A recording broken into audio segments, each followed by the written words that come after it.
So I'm so excited to be here. I love doing Q&A. It's my favorite part of educating and teaching. I think that when we all share together and ask our questions, different things keep coming up and we learn a whole lot. So this is the kickoff for my Q&A series because I am going to be giving a Q&A series monthly. And it will be part of my next course, which begins September 29th. And some of you I know would like to take it, and that's awesome. And you can even just subscribe to the Q&A series. So we'll talk about that later. But right now, we're just going to participate. So you can ask me questions that you have about music business, music licensing, songwriting, producing, just about anything involved in music. And I'm going to try with all my knowledge to answer the questions or see how else we can find answers if it's not something within my expertise. But we shall see what happens. So I know about raising hands. That is an interesting thing because I don't have a hand to raise here and I'm not sure why. So if anybody, I usually don't use that function and I don't, there I'm stumped from the get-go.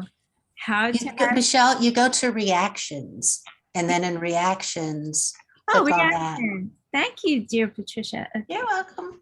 Reactions. And I see claps, a thumbs up, raise hand. See that? That's one of my students teaching me. But now I've hit the raise hand and it only has me raising a hand. Okay, and you can go to the participants window and it will show you everyone who has their hand up.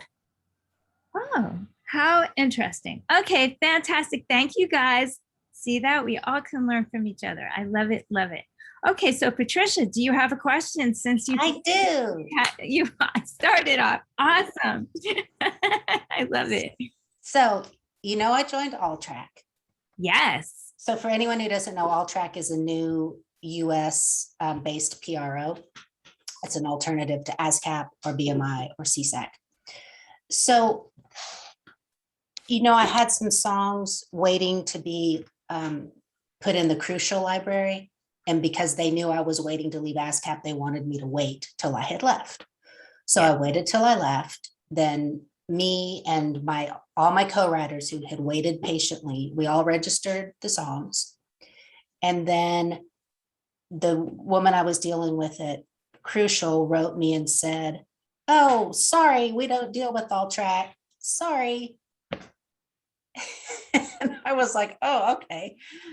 I'm not going to panic because I think that this can't actually be the end of it." So I wrote Hayden and he said, "I'm sure we can find a way to work around this." And so within the week, he had spoken with Joy at Alltrack and written me back and said, you know, because it's new, they just don't know what it is. They can register you as a member of SOCAN because SOCAN collects international royalties for ASCAP, for Alltrack.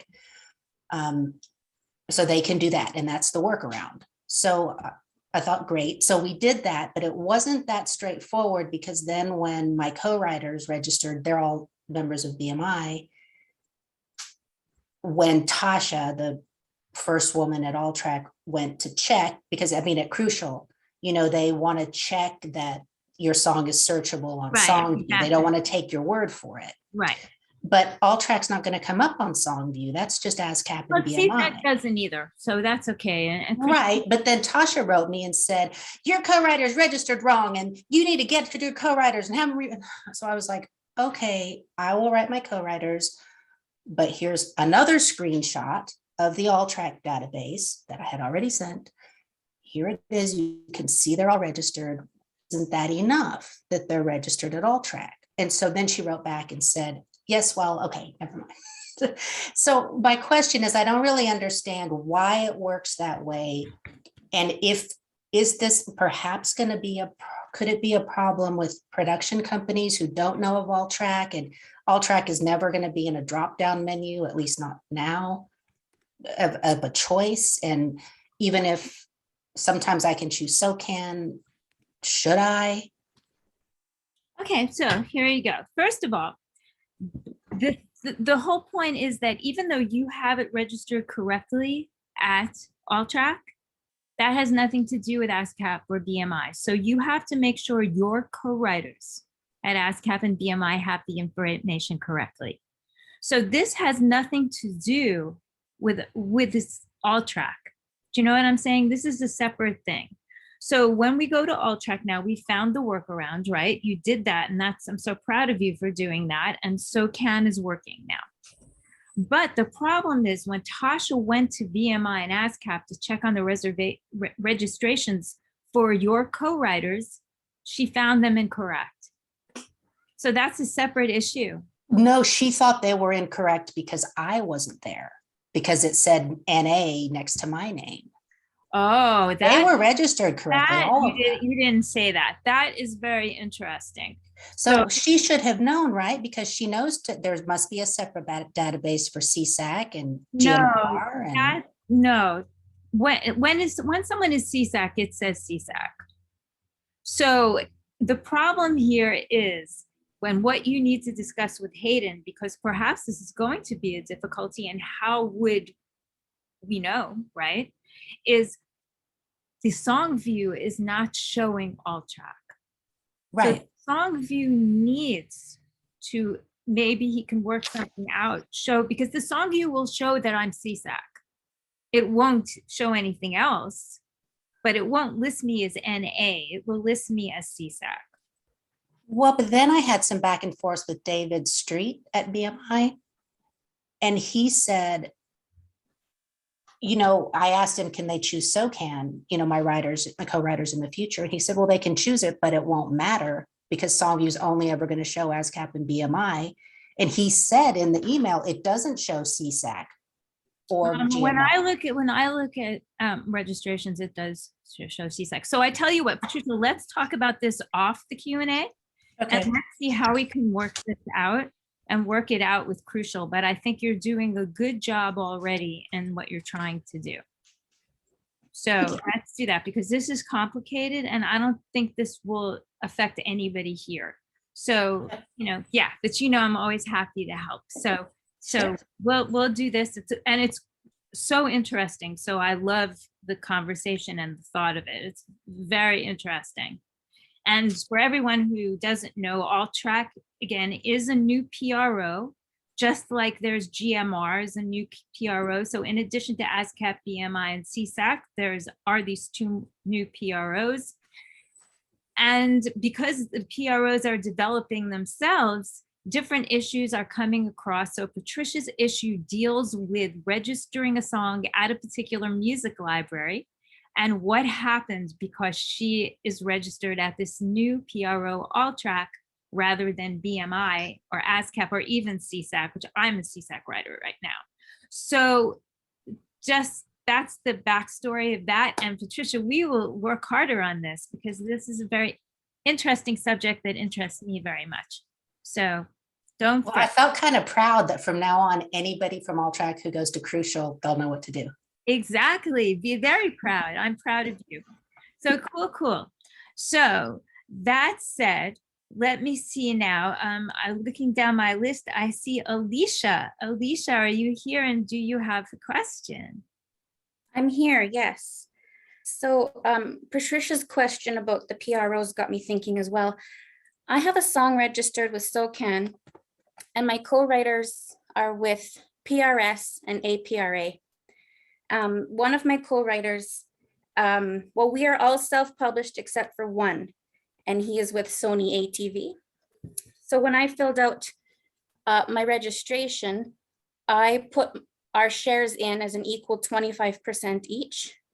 But when Sony went and did their registration, they gave us all 12.5 for our share, but didn't give us any of our self-publishing percentages. So when it shows up in SOCAN, there's this missing 37.5% that's not delegated to anyone. And now they say that it'll all be sorted out between the different PROs, but we hear different things from different people. So I'm just wondering what's the best thing to do here? Best thing is always to contact SOCAN, and contact the publisher. So contact Sony ATV and tell them there's an issue. We did all that. Yeah. Yeah, you have to wait then and see what happens. I wish there was a magic wand for that, but it's not. The person who registers the song or the entity first is usually like God. And when you're dealing with, yeah, it's true. It's like if you and I write a song and I decide to give myself 80% and give you 20%, if I get there first, you have to fight that. So Gotcha. it's kind of messed up. So what Sony did messed everything up, but you have to speak with them and you have to speak with SOCAN and the other PROs. There's really nothing you can do. Now, did you look at the other PROs for the registrations of that song? So we have contacted SOCAN and Sony ATV. Sony ATV was very rude and said that it's our own problem because we're not because we don't have a publisher, that if we had a publisher, they would have put the information incorrect. And so they weren't going to change anything on their end. Publishing company yourself? Well, when I talked to SOCAN about being self-published, they said there wasn't anything I needed to do. I just needed to. So let's discuss. So this is super important. SOCAN causes a problem with this, and so does PRS, and you're working with both of them. What you need to do is everyone on this call who does not have a publishing company, a personal publishing company, like for instance, I own my own publishing. Everybody owns their own publishing if there's no publishing involved. If there's no outside publisher, like a Sony ATV, you own your own publishing. You have to create a publishing company. So PRS and SOCAN make that very difficult to do for a writer. So what you need to do, Alicia, is you and your PRS writers need to form publishing companies. I recommend BMI or at ASCAP. And you can do that. Even though you're a SOCAN writer, you can create a publishing company at BMI or a publishing company at ASCAP. And then you will have a publishing company to register your songs with. And that will, in the future, make sure that this does not happen again. So are you following me? I am. So when I joined SOCAN, they gave me the option of having BMI or ASCAP collect royalties from the American side. So I selected BMI. So what do I need to do now? Or is that enough? Go to BMI, you can do it online, and you need to register as a publisher. Okay. Form a publishing company.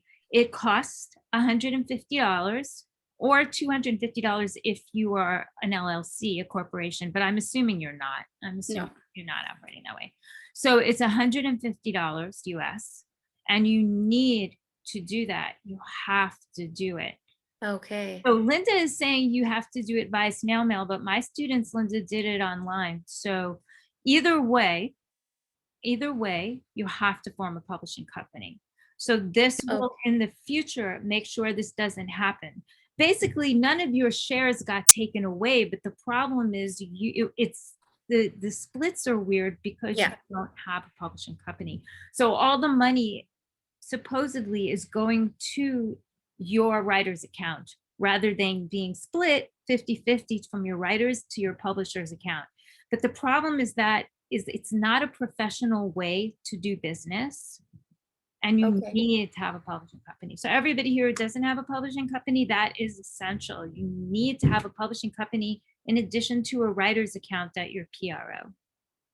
Okay, well, that's good to know, because I'm just wondering why SOCAN told me I didn't need to bother with that. SOCAN makes it very, very difficult. Like Kimberly in the chat is saying she has a publishing company with SOCAN and it was easy. Yes, for some people, Kimberly, if they have certain parameters, it's easy, but for the most part, SOCAN does not make it easy, and you've been lucky. So SOCAN does not make it easy for an individual writer to have a publishing company, and PRS makes it even more difficult.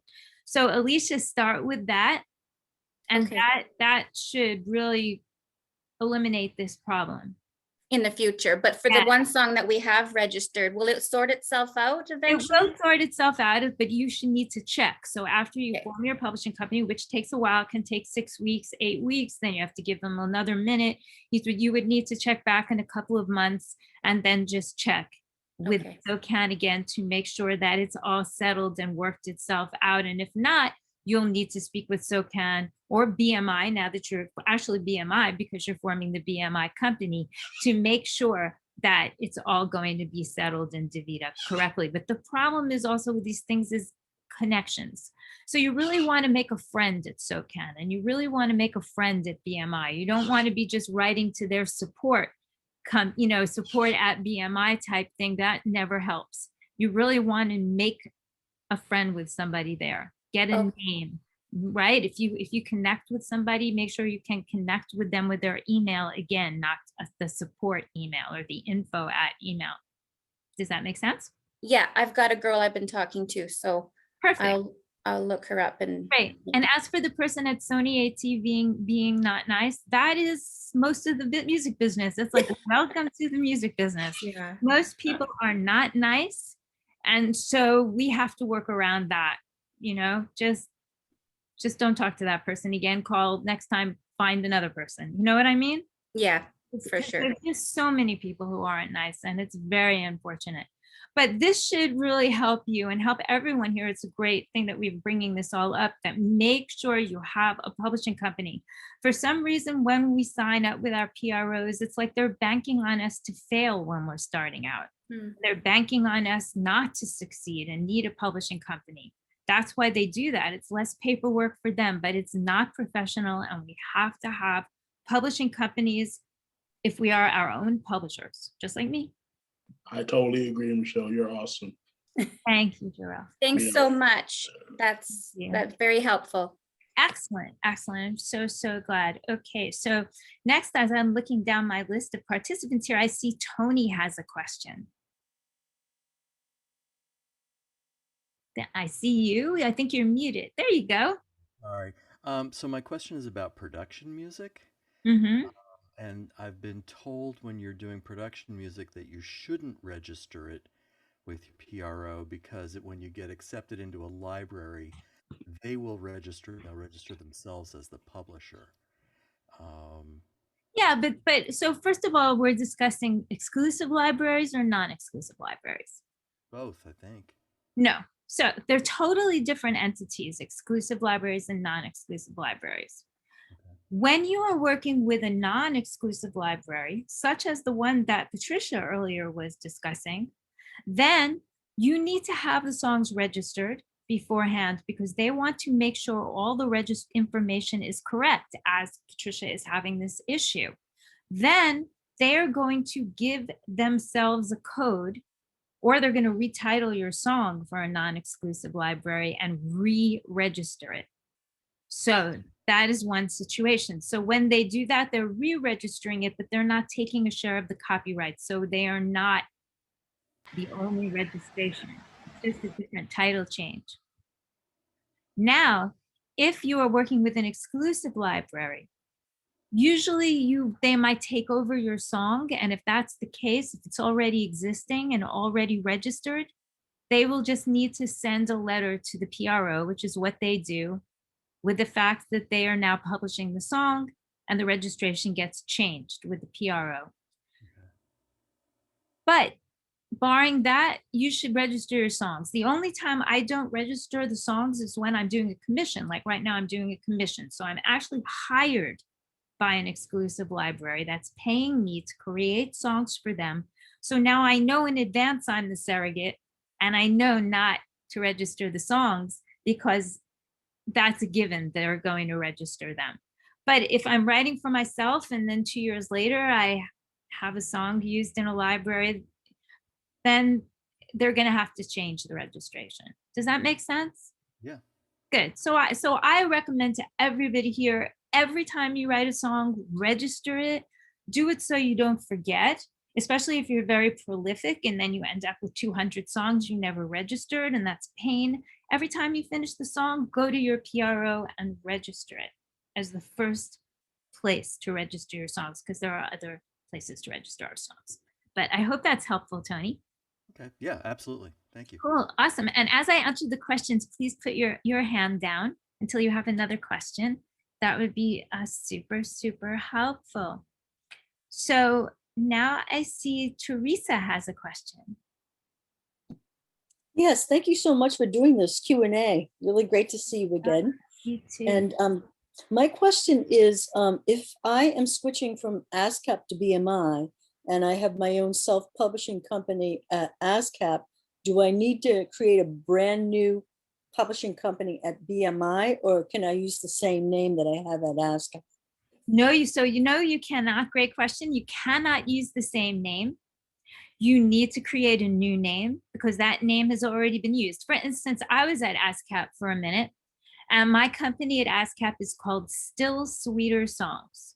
But then I went to CSAC, and my companies, I have two, Even Sweeter Songs and More Sweeter Songs. So I did keep the basic name Sweeter Songs, but I gave it a different prefix so that it was changed enough to work for the new entity. Does that make sense? And I'm so glad you're muted, Teresa, but I'm so glad that you're switching to BMI. That's Thank a you. much better move for you Thank you. and for all of us. CSAC is great too, but ASCAP, if you write vocal music, not so great. So cool. Samson, what's your question? Oh, and Hi, take your hand down, please. Yeah. can you hear me? Yes, I can hear you, and I see your picture. Hello. Yeah. If you're an international artist, I heard Spotify doesn't pay streams, like when you get streams from US listeners, they don't pay directly to your distributor. Well, So I don't know. That's not correct, but you can join the MLC directly as a foreign. And Yeah. which pays the US streaming, not the rest of the world, but it does pay US streaming. So what MLC would you suggest I get? There is registered only on? one MLC. It's called the Mechanical Licensing Collective. I'll put it in the chat. Okay. And you can join this directly as a foreign national, non-US. Okay. And the I believe the website is the mlc.org or the mlc.com. .com. And you can join this. They have 12-hour a day customer service on the telephone. It's free and it's easy, or you can email them. You just go to their website, find the information. They're very helpful, and they will help you join for but this only pays for the US. Yeah, like So your US what listeners. DSPs do you have your songs on? What distributors are you? It's DistroKid. Okay, so DistroKid pays you directly. It doesn't matter what part of the world you live in. So they do pay you. And you were telling me, are you in Trinidad? No, I'm Nigerian. Oh, you're in Nigeria. Okay, so then you could perhaps use SAMRO, the South African Performing Rights Organization. You could check into that. You know SAMRO? No, I don't know SAMRO, but I think I got SAMRO. IMRO. Oh, okay. Well, then they also will collect for you some of this, and some of it will be paid not by Spotify directly, but by DistroKid. They should be paying you. So when you have an account with them, you should have a bank account set up with them, correct? Yeah, sure, I do have that. Well, then they should pay you. So I'm not sure why they're not paying you. Then you need to contact DistroKid and ask them what the problem is, because they for sure should be paying you. It should be going directly into your bank account. How long ago did you put the songs up? Yeah, I think my album I released it June 30th and 30th of June. Oh, well, it's way too early. It can take even a year or more to get that money. So relax. Oh, And I it, was just confused because I was seeing the streams, but I wasn't seeing the revenue in the bank, like in the area where it says bank. I'm not following you. Say that again. Yeah, I could see the streams, the number of streams I had on my album. Right, but they don't pay. It takes a while. Like can even take a year till you get the money. No, not the money. Like I can't see them. Like I can see from my other services like iTunes and Apple Music. I can see how much I made. But for Spotify, I can't see how much it has generated. Because the DistroKid doesn't pay that way and they don't list that way. So you need to contact them and ask them where to. I use TuneCore, so I don't use DistroKid, but you just need to call and ask them. When I go to TuneCore to my portal, it shows me in my portal at TuneCore Yeah. what was streamed where and which songs were streamed. And DistroKid does the same thing. So if you're having trouble finding that information, you need to call them or email them and get their customer support to help you. But because you only put the songs up in June, it's very early. Yeah. All right. Thank you. Well, I don't know if I answered your question, so I feel like maybe I didn't. Michelle, I have a little suggestion. I had a problem with this too. if I may. Okay, great, Alina. Yes. And it turned out I didn't have my bank account linked to them. See, and that can totally happen, Alina. That's so important. So Samson, are you sure your bank account is linked to the DistroKid? Yeah, sure. My bank account is linked to DistroKid. Okay, great. So as long as you're sure, well then, but that's a good point, Alina, for sure. You know, everybody, we have to make sure we have all the information correct. So then you have to learn how to use the portal at DistroKid to find the information. Have you done that? Have you looked in your portal at DistroKid to see the streams that are there? Yeah, I've seen the streams on my album. It's over 400K on Spotify. But Okay, so then again, I'm confused then. What is it you're trying to, what's the question that you're asking? I had a problem, like I don't know if it's a problem, but someone told me that when you get streams from US, like in particular, like you don't get paid to your distributor. Like the revenues you make from US listeners don't get paid to your distributor. This was told to me by someone. Yes, this So is a brand new thing. And that's why you should join the MLC, what I was telling you to begin with. So what you need to do yeah, is join the Mechanical Licensing Collective yeah. to receive that money. All right. Okay, does that make sense? Yeah, so how do I like link my songs to the MLC? Just the way I told you in the chat and verbally a few minutes ago, go to the MLC, either call them on the telephone, Oh, go okay. to their website and join. Just like you join Alright. anything, it tells you how to join. So make yourself an account there, and then you're going to register the songs there. How many songs are there? Yeah, 21 songs. Great, that's not many, won't take you very long. You need to register the songs, each one individually at the MLC. It's very easy. And if you have trouble, again, they have amazing customer service help, and they will help you. And they do webinars all the time. And I believe Paul here put in the chat, so you can check out, you can save the chat with the 3 little dots down on the bottom right. You can save the chat and you can see there's webinars. The MLC gives webinars all the time so that you can watch them and learn more. But you don't even have to do that to do this. Just go join the MLC, okay, the Mechanical Licensing Collective, and register your songs. It's very easy to do. All right, thank you very much. Probably take you less than an hour. All right, thanks. You're welcome. And they will pay retroactive. So, All right. and they pay monthly, just so you know. So I would definitely do it. All right. Blessings. Well, Thanks. and Sivan here also put a link to a webinar for the MLC in the chat.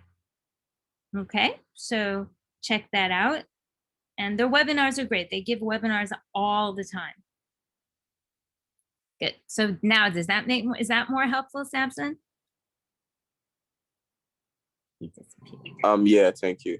You're welcome. Okay, sorry. Okay, great. Thanks. You're so welcome. You're so welcome. And thank you for putting the information in the chat, you guys who are doing that. I'm just not seeing everything in the chat, but I'm glancing over. Now I don't see any hands raised. Okay, Kinley has a question. Hey there, girl. Hi, how are you doing? I'm great, thanks. How are you? Great. Thank you so much for doing this. I've had a lot of success since your course, so I got a bunch of placements. So thank you. It's all going great. And I got my. You should send me the list. I want to see and gloat over them too. That's amazing. You are rocking it. You are rocking. It's fun. It's great. I'm working on a new album right now, and I had a question because I've been thinking about it for days, and I'm like, I should know this answer. I'm sorry, I don't remember everything that you taught me, but so I'm doing a cover, like a Christmas song, like it's in the public domain, Angels We Have Heard on High, and I'm getting my friend Vince the Messenger, who's an amazing rapper, and he wrote his own verse to add to it. So I'm just wondering, how do I register that in SOCAN? Like, since it's public domain, am I a writer, or is he just the writer because he added to this public domain song? Like, are we? That's really interesting question, because like at some places, like at BMI, they don't give the new writer any piece of it, except the piece you already get, which is the arranger's piece. At SOCAN, I'm pretty sure the arranger gets 25%. Whereas at BMI, they give 20%, CSAC is 15%, ASCAP is 10%. Okay. At ASCAP, it varies on this. If you add something new to a public domain song, and it's a case-by-case basis of that you discussing with them and them deciding should you get a bigger piece. BMI allows no other piece except what it is. CSAC the same, it's what it is. But it's SOCAN, they might negotiate with you a bigger share, but you got to call your buddy at SOCAN. Okay. And see if they will or not, because it's such an interesting thing, right? That every PRO, and in the rest of the world it's the same. The GAMA might be different than PRS. They all have different rules on this particular instance of adding something new to a public domain song. And also, just because a song is in the public domain in Germany doesn't mean it's in the public domain in the US. So we also have to look at that. So you also have to look at that song, because that song, I'm not sure if it's entirely in the public domain worldwide. So that's the thing you also need to check on is has it hit the public domain for everywhere? Wow. But yeah, but definitely. So this one, I would say contact SOCAN, because it's really on a case-by-case basis of what can you prove to them you deserve. Yeah. Awesome. Thank you. Yeah, you're welcome. You're welcome. Let me know how you do. I will. Hope you get a bigger share. But they give a big share already compared to other PRS. Cool. Great. So Steve is here. Hey, Steve. Hey, Michelle. How are you? I missed you. I missed that. I miss you. I love that painting behind you of you. Thank you. Okay, so my question is just more like advice, and anybody that has or has had success at something that they want to kick in. So I'm getting probably about 80% of the songs I pitch individually are at least getting downloaded. What I'm having trouble with is like I'm unclear on what my protocol should be. I get the protocol of nobody downloads, follow back up, resend, etc. But when they download and it's 2 months later and you don't hear anything, I know it's in a giant database. What do you recommend? I know we talked about this, but I'm trying to figure out what is going to work best for me or for others that have success. So are you looking in the disco and the stats and seeing they're downloading, or are they? Correct. Cool. From disco. Great. Then that's all you do is make a note. You can't tell them, oh, that's so cool you downloaded, because it's like Big Brother is right. Exactly. It's like exactly. There's a very fine line between being excited and a pain in the ass. So it's like, I know it's made the database. Is it then, and you've mentioned this a lot, where it's like, never get rid of the link because 18 months later, that's the song. But if they don't have your stuff, you're going to lose out. And it's just. Right, but if they downloaded it, then you can actually get rid of the link because they've downloaded it. Okay. No, but I recommend never. But there isn't really a protocol of a follow-up to that, is there? No, the protocol Okay. is follow. Yeah, the whole game is just get them to download it and move on to the like next I one mentioned- and build the volume game. And what? I said it's just basically build the volume game and just keep getting them out there, and hopefully Sending start them new better. songs, and eventually, if you hit something they love, they'll, like, for instance, Justin, right? The music supervisor, Justin Camps, he seems to download everything. So he must like to have his stuff in a file. That's his own special way to download. Right. Many music supervisors don't, or A&R people just stream them and make a note to themselves and don't download them.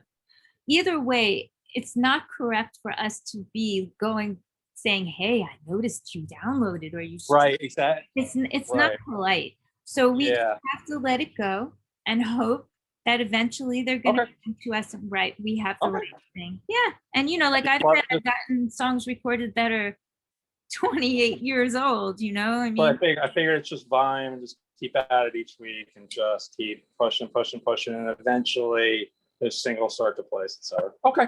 That was it. Eventually they'll interact with you. Copy that. Yeah, but it's great if they're downloading them. That's good. That shows that at least they didn't miss what you sent. Right. It doesn't say they liked it, because someone like Justin probably maybe didn't even listen. He just filed it into the files. But it does show us that they're paying attention and they're attentive and not ignoring us. And that's fantastic. Okay, cool. Yeah, Right. excellent. So that's it for me. Yeah, that was great. Thank you. And April, welcome. Hi, girl.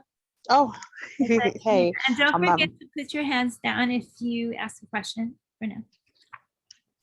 Okay. Well, I guess I'm at work, so I gotta go kind of fast. But my question that I have is, well, two things. I never really had like a placement like that or anything. But when you said public domain, what does that particularly mean? Is my first question. Sure. Okay. So when something is in the public domain, basically the copyright is no longer controlled by the creator or by the creator's heirs anymore. So in the US right now, it's life plus 70 years. So when a person dies, their copyright stands for 70 years. So for 70 years. So that means that for that long, we have to contact the publishers to license the songs correctly. If we want to do a cover song, let's say we want to do a cover song, and we want to do a cover song of the Christmas song, Let It Snow. The authors have not been gone long enough yet for it to be in the public domain. So we would still have to contact the music publishers and get a license. However, if we want to do a song like Silent Night, that is in the public domain because the authors died way long ago, way more than 70 years ago. And now the song is in the public domain, and we no longer have to get permission to license those songs. Does that make sense? So you no longer need permission to license if that person doesn't renew it. But if they do, then you still need permission. No, they can't renew it because it's gotten into the public domain, and that's what the public domain is. Oh, got it. It means that the authors are deceased over 70 years and there's no licenses required anymore. It's kind of really a drag for music creators when you think about it. Somebody's very noisy, so if somebody could mute that. Oh, okay. So what happens is, like, right, if I own a piece of artwork and I want to give it to my heirs, in 200 years, they can still sell that piece of artwork. It has a value. If I buy a house, 500 years from now, if my house is still standing, my heirs can still have it. But it doesn't work that way with intellectual property, like music, like songs, for some crazy reason. And so after 70 years after our deaths, the songs no longer really have much value anymore. So they can be recorded, and the person who gets the royalties is called the arranger. So if I sing Silent Night and make a recording of it, I become the arranger of it, and I get 20% at CSAC, at 15% at CSAC, sorry, but as I was just discussing, 10% at ASCAP, 15% at BMI, every PRO is different. I get that share of the 100% of the royalties. But I don't have to anymore get a permission to license that song or record that song. And I don't have to pay for anything for it. Okay. Are you sure that makes sense? It looks like you're confused. No, I do. I'm just listening. I just was able to come outside for lunch. So that's all. Okay, I'm so glad. All right. Yeah. So that's basically what a cover, as opposed to if you cover a song that's not in the public domain, like say Let It Snow, then you have to pay the publishers to use it. You don't have to get permission to record it or sing it live, but if you want to use it for sync, there has to be permission granted, fees negotiated. But with something like Silent Night, you can just send it to the music supervisor. The music supervisor can use it, will pay you a fee for what's called the master. The sound recording doesn't have to pay any publishers for the sync part of it at all, because the song is in the public domain and no longer has any value except for its sound recording, really. So it's an interesting, crazy law, in my opinion. Yeah, that is. Yeah. I didn't know what that was. I do have one more question. So, Yeah, sure. So I'm a member of ASCAP, and even with the whole publishing, I have my LLC, which is quote unquote like my publishing name. But technically, if a song gets placed, that's what I would put on my registration. So I got two questions. Sorry. One for this split sheets. Someone was once like, they don't even use split sheets. They just only register their works on these PROs. Would you advise that? If you have co-writers, you need split sheets, because that way you have confirmation that you all have agreed to the splits, especially if the splits are not equal, which I don't ever recommend. But if you wrote with someone and they claimed 80% and you get 20%, or the dog walker gets 2%, you need to have a split sheet, and everybody needs to sign it with all the publishing information, writer's information, the dates that it's signed, so you all are in agreement, in addition to the songs being registered at your PRO. If you write the song yourself 100%, then you don't need a split sheet because there's no splits. You own it. Does that make sense? Yeah, no, that makes sense. So the split sheet is more like the hard copy, I would say. But even though you have a split sheet, you still need to go to the PRO and have someone to yes, put it in. Okay. Yeah, exactly, because the split sheet is only for your files. Got it. The split sheet is proof for you if somebody does something weird. The split sheet is your proof.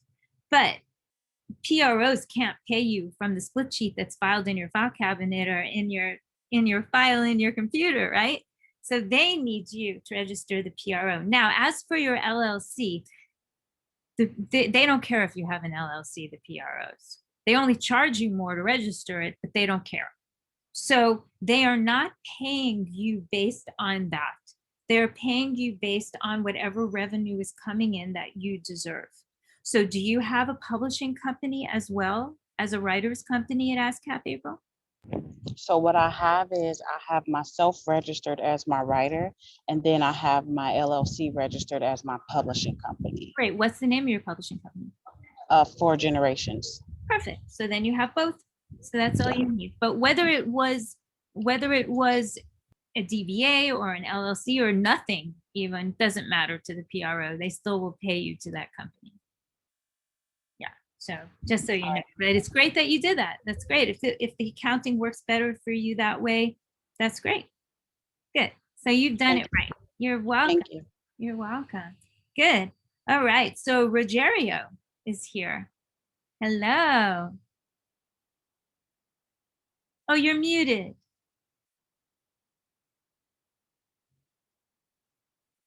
You have to unmute, Rogerio. I can't. Yeah, okay, got it. There we go. First time using on a cell phone, sorry. Oh, no It's problem. okay. I've never tried it on a cell phone. Yeah, okay. So my question is, first, thank you for doing this, Michelle. It's great information that you're sharing. Thank you so much. Welcome. You're so Yeah, okay. So I'm writing a lot of music for music libraries, big ones. But I'm also thinking about becoming a publisher for maybe trying to distribute my songs to get the published share.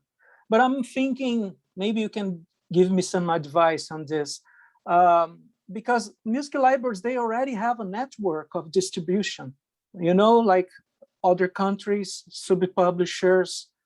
When I do it by myself, if let's say, I can do a trailer music album and try to distribute. It's going to be a lot of work to get there in other countries too, right? How can I do that, or So no? you're saying if you're not doing the work for the music libraries, is that what you're asking? Yeah, let's say, yeah, because instead of doing for music libraries, let's say I'm going to start my own publishing. And let's say I'll do a trailer. Most of my stuff are instrumental. So I'm thinking about writing a trailer music album. Instead of doing for the trailer, for the music libraries, I'll do on my own as a publisher too. Right. But there's gonna be a long run, I mean, to push that music into, and even other countries, other markets. Exactly. So now, first of all, with trailer music, right, the whole thing with music libraries is they work really well for instrumental music. Yeah. Because most music supervisors do not deal in instrumental music. They're using vocal music. So if you do, right? So you wouldn't pitch directly to a music supervisor a trailer, a piece of trailer music or a piece of instrumental score. What you would do, though, if you want to be your own publishing company, is you would form it as you want to do, and then you would find the music trailer departments for the different companies. There are many trailer companies out there who only work in trailer music. Yeah. And you would pitch each one directly your music, which is basically what the libraries are doing. Yeah. It's just that a lot of times the trailer companies are coming to them because they're a well-known library, or the music library has somebody in-house who only works with the trailer portion and is submitting that music. Because trailer music is different than underscore. Trailer music is used already existing, right? Now, if somebody makes instrumental music, it's usually they're hired to make the underscore. But when somebody is having trailer music used, it's already made. It is an entity that is already created. Yeah. So you can totally do this. It's just a lot of legwork. It's a lot of what I do and I teach, which is how to pitch directly to the music departments. Okay. So you can do it. You just have to have the stamina to pitch. Got it. Yeah. And in every country, there's trailers being made, especially in America, Canada, Germany, the UK. And there are resources out there that you can get that will list all the trailer music companies. You can also look online, trailer music companies in Germany, trailer music companies in the US, and you'll find things online. So yeah, it's totally possible to do. But I suggest everybody always diversify. Don't put all your eggs in one basket. So don't put all your eggs in your company. Find other companies that will take your music on as well. And I suggest non-exclusively. That way you can pitch directly to these trailer companies, and the non-exclusive libraries can pitch. If you put them in a library exclusively, then you've tied up the music. Okay. So I would assume you're mostly doing exclusive, right? Yeah, totally. Yeah. The big ones, they only ask for exclusively. Yeah, content. it's unfortunate. You could always also work with a sync agent. that doesn't do exclusives. Okay, but do you think if I write instrumental music, do you think it's better to work with libraries or try to have my own company, publishing company? Except for trailer music, which again is different because trailer music is existing. If you're writing instrumental cues, then you want to use libraries. Okay. Because you cannot go to the music supervisor of Grey's Anatomy and pitch them an instrumental. Yeah, I know. They're not going to use it. They want vocal music, and all the music supervisors need vocal music. Okay. But if Makes sense. you form your own company, basically forming a library yourself, you can do that. Lots of people form music libraries every day. But then you have to build your own website that's really fabulous. You have to make the connections to be able to get the music to the production companies. It's not going to be to the music supervisors. It's going to a lot be to the music editors. So you can do this. It's just time. Everything. Oh, yeah. Yeah. Yeah. But I would do both at the same time. And I still would work with non-exclusive libraries, especially for trailer music. I would try not to tie it up in exclusive libraries. Okay. Got it. Yeah. Okay. Thank you so much. You're welcome. You're welcome. Thank you. Yeah. So Carol, welcome, dear Carol. It's always good to have you. It's good to be here. I wouldn't miss one of your pearls of wisdom. So I like hearing everybody's questions and your answers. Thank you so much. Thank you. So I have a question about, so if this music supervisor reaches out to me about the string ensemble collection, outside of either MVibe or musicsupervisor.com, because some of them are at MVibe and some of them musicsupervisor.com,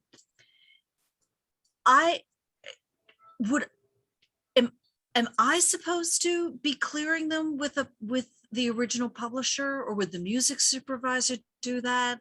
Or if the music supervisor does it, am I a more desirable person to work with if I've already done it? Are these covers? Yeah, they're covers. Oh, you didn't tell me that. So, okay. If they're covers, the music supervisor's job is to clear them. Okay. However, it would behoove you to make sure that any covers you are making are clearable, because there are some songs that cannot be used in sync ever because the original writers will not allow it. So you could be spending all this time creating an amazing cover that cannot be used, right? So for instance, I wanted to do a cover of We Got the Beat for a movie that I was working on. I looked into it first before I spent all the time making this. Could it be used? And as it turns out, the writer of that song, Charlotte Caffey, 100%, does not allow covers. Huh. So I ended up doing Our Lips Are Sealed, where there are two different writers on that song, same the Go-Go's, but they do allow covers. So you need to check this out, because you really could present it to the music supervisor, and the music supervisor, not knowing either, love it and try to clear it and find out the cover is not allowed. So the music supervisor is not going to go by your recommendation, saying, if you say, hey, Sarah, I'm pitching this to you and I cleared it and I found out that it's usable, they're still not going to trust you. They're still going to have to do the paperwork and the licenses themselves. Right. Right. But for your sake, before you go into making all these covers, you really would want to check this out. And how do I find out? You have to contact the music publishers, the original publishers. How do you find those? You go to ASCAP, BMI, CSAC, GMI, find out who the publishers are. Then when you find that out, you'll find out that it's not right anymore. And then you can look online and find out. And then you'll call the music publisher and they'll say, oh, that song used to be published by us, but it was bought by Universal. So now you have to call them. So it can take many, many phone calls. Right. And there was that link that takes you to the sheet that combines ASCAP, BMI. But What's it? it's called Songview, but the problem with Songview is when you look up something at BMI, it will list the writers if they're ASCAP, but the publisher section, it just says non-BMI publishers. So you still have to go to each one. So it's kind of useless. So you have to go to every PRO looking to see who was the publishers, because they could be a PRS, they could be a GAMA, they could be in a foreign PRO. So the best thing for one to do, to me, is call the publishers. Say you're interested in covering this song. Is that allowed? Can I make a cover of this song? I want to pitch it for sync to the music supervisors. Is it clearable? Because you could, again, like if I had made We Got the Beat and spent 100 hours working on that, I would have then found out it's moot because I can't pitch it because it's not clearable ever. Right. Okay. Right? Okay. Does that And help? Does that make sense? it does. That does. Thank you. So that's for if they're being used in sync. If they're being used, if they're being released in an album, Then all you have to do is go to Harry Fox and do a run. It's usually 1,009.1 cents. So it's like $91. And you pay that to Harry Fox as a pre-clearable payment, and they deal with it and distribute it. for each song, $91? 9.1 cents at 1,000. Yep. Wow. Yep. Yep. Thank you. You're welcome. Sorry about that. That's if you want to release them on a record. Right. If you want to release them only digitally and you're not pressing anything, you can just do it through the MLC and you don't have to get the Harry Fox license. But then you cannot press any copies. That's interesting. Yeah, do it through the MLC. Yeah, so basically what you're going to do is you're going to make this album of your string quartet covers. You're going to release it on one of the distributors, DSPs, right? DistroKid, CD Baby, TuneCore, Dashco, United Masters, whatever it is you pick. And then they're going to take care of that for you. The songs will be registered at the MLC probably already because they're big songs, right? And the MLC will pay out the royalties after they get the reports from the DSPs. Right. So is there, like you were saying, for singers that BMI is preferable? In the same vein, is there a preferable way of releasing DSP songs if it's an instrumental or a cover versus I don't understand the question. Try again. So going with either CD Baby or DistroKid or TuneCore, is there, would I make more money going with one of those places if it were an instrumental of a cover versus a cover with Makes lyrics? absolutely no difference. Absolutely no difference. The royalty rate for streaming is the same, regardless of if it's a vocal or an instrumental. Okay. Yeah. But you were saying if there's a vocal for this new collection, then it would be better to register it at BMI instead of ASCAP. It would be better if you were well, it won't matter because it's a cover, so you can't change who the creators are registered at.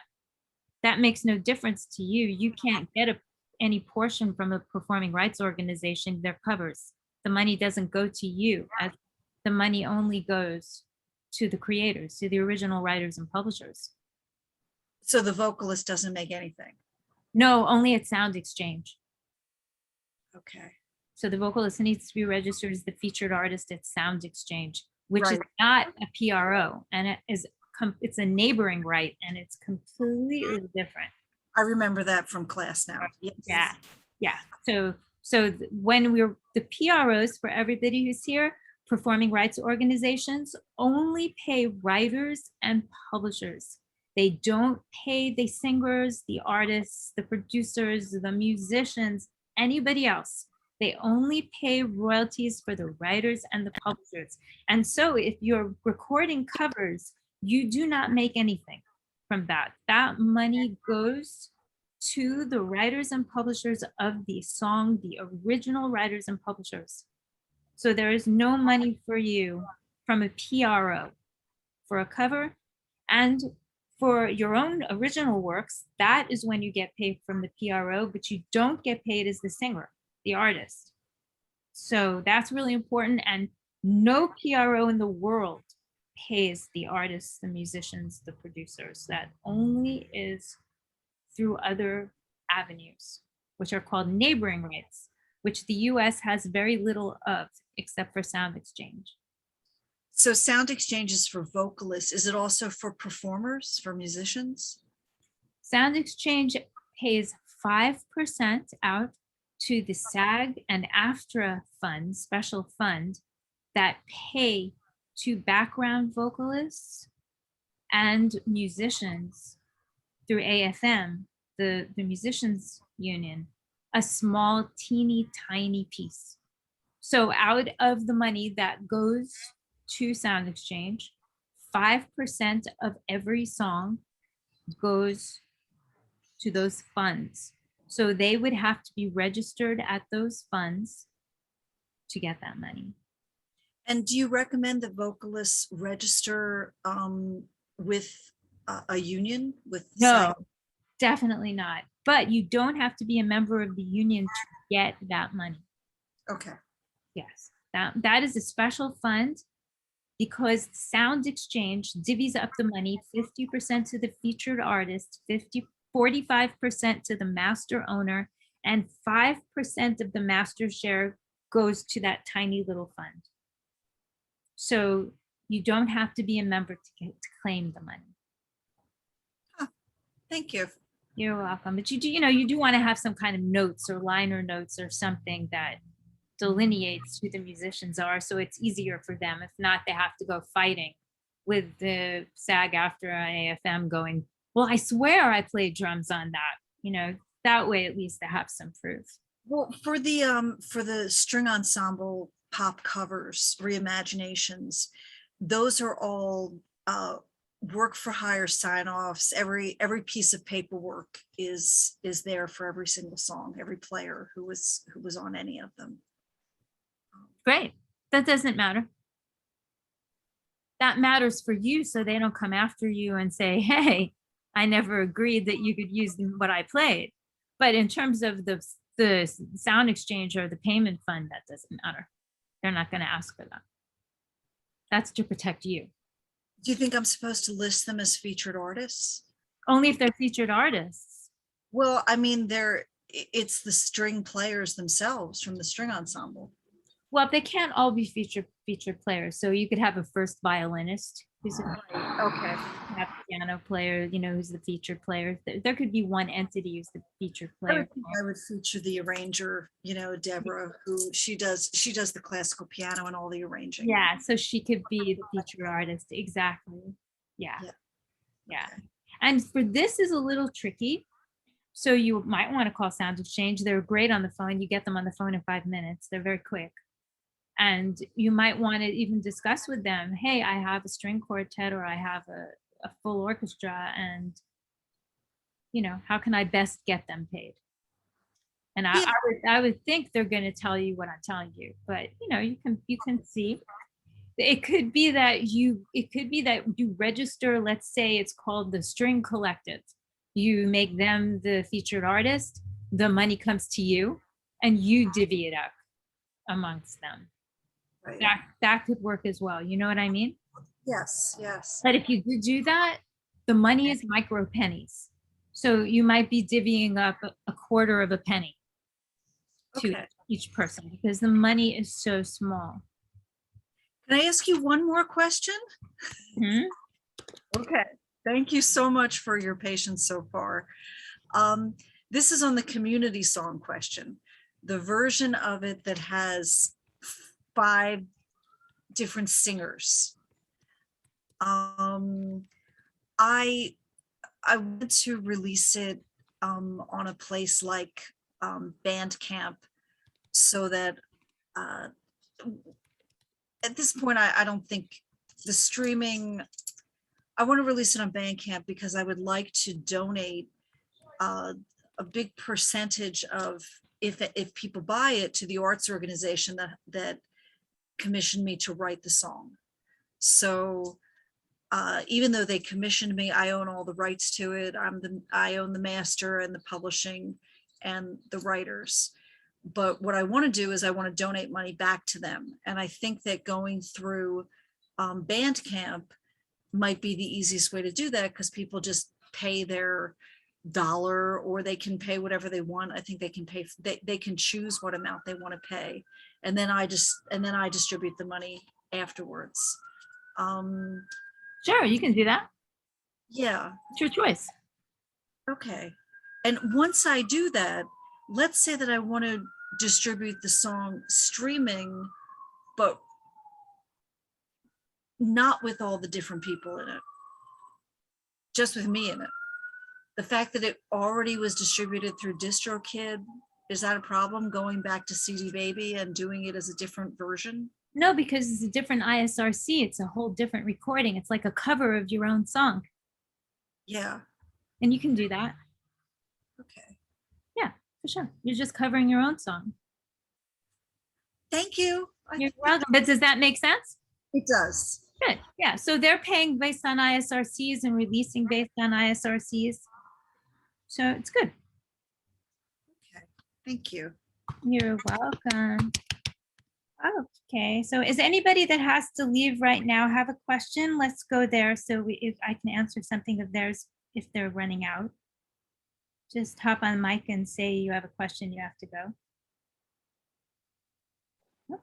I don't. I just want to say hi, Michelle. Good to see you. Hey, Miss Tanya, welcome. So good you're here. That's really cool. Get to Kevin soon, so I'll see you again. Yeah, well, don't go if you don't have to. I And have to get to Kevin's Zoom. We got another one going on. oh, very good. Well, enjoy. Send my love to everybody, okay? Will do. Thank you. Thank you. Bye, girl. Bye. All right, Anya, let's go to Anya's question. Oh, wait, did someone jump in there and say they had a question and they had to go? I do have to go. Can I ask a quickie? It's real quick. Yeah, sure. Hi, thanks for doing this, Michelle. This is Barbara. Yeah. Good. Okay, great. Hey, girl. And I know I took your metadata class, which was absolutely outstanding, highly recommended.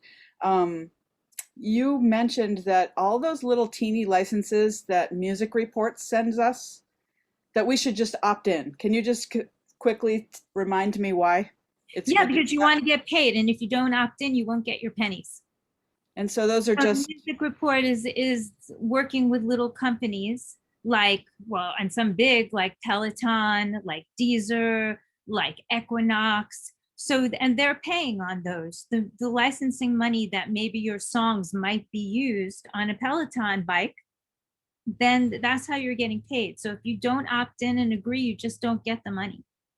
So just opt in. It's all micro pennies. It's tiny money, but tiny money adds up, right? Everything adds up. So I believe we want to get our pennies. And so therefore, you definitely want to register all your songs with them. Awesome. Thank you. Yeah, you're welcome. You're welcome. And so Anya, did you have a question? Yes, I did. I think I'm just not sure if Paul is first because he's been in line. Oh, I thought Paul, do you still have a question? I didn't know if you just didn't put your hand down. You're muted. Yeah, but it's no hurry. Anya can go. All right, so first. thank you, Anya. So we'll ask Anya and then we'll go to Paul. Okay, cool. So hello, thanks for doing this. Thanks for coming. I'm glad Noel told me you might come. Yeah, yeah, exactly. So basically, I'm definitely new to the whole this whole world. I'm more of a performer singer, but I have been writing on the side. So I've also just moved to Los Angeles. So my question is, if I want to meet other writers and get into more rooms to be writing songs, what's the best way to go about that? The best way is to make connections, right? So if you see that there's some writers' music that you love, be it whether they're successfully famous writers or new writers, just music you hear, then you should look and see who are they, where are their PROs, who are their publishers, and get in contact with them. It's very grassroots. Okay, cool. You know, and that's what I did. So I just recommend doing that. There's really not another better way except to really pay attention to, I really love this writer's work. Yeah. Let me try to contact them or their people. Okay, cool. Yeah. And then my other quick question is then, is it worth, let's say I wanted to join with a publishing company as a writer for them and pitch myself as a writer to a publishing company. Would you recommend that? And what are they looking for? What's required for them to have any interest in you? Okay, so first of all, I'm pretty anti-publisher. Okay. Because if you're signed to a major publisher, you can't use your songs for sync, which is such an important revenue source for us these days as music creators, as there's no money in streaming, as we all know. Yeah. So people like, you look at people like Beyonce, like Taylor Swift. Well, not Taylor Swift's a weird anomaly because people buy her CDs to stocking stuff for Christmas. So she's kind of odd. But let's look at Drake or Beyonce. These people are not making money. Kelly Clarkson only sold 100,000 units of her last album. That's like lunch money. So nobody's selling anything anymore. These people are making money from their branding. They're doing hair cream commercials and selling linens and have makeup lines. So there's really no point in signing somewhere that's going to encumber your music for synchronization. Because when the music supervisors want to use a song in Blue Bloods and Grey's Anatomy, they don't want to deal with the major publishers because A, it takes too long, and B, the music publishers want too much money. So they want to deal with an independent writer publisher. So it's really an artist. So I don't recommend being signed to major publishers, which I have been in the past, and they did this. They encumbered the songs, made it very difficult for the syncs to happen. I lost a lot of big syncs and a lot of money. And that's when I decided never again. But if you really are clamoring to have a publishing deal, then you need to have a body of work that deems it. You need to have hit songs because they're probably not going to sign anyone that doesn't have a big record out, a big hit, because they're usually signing people who already have things in the works so that they can make money. Like when I got my first publishing deal, I had a big hit on the radio, and that was 1990. So even back then it was the same. It wasn't like people were signing people because, oh, we love Anu's music so much, we want to give her a publishing deal and pay her money. It just doesn't work like that. It's very, very rare.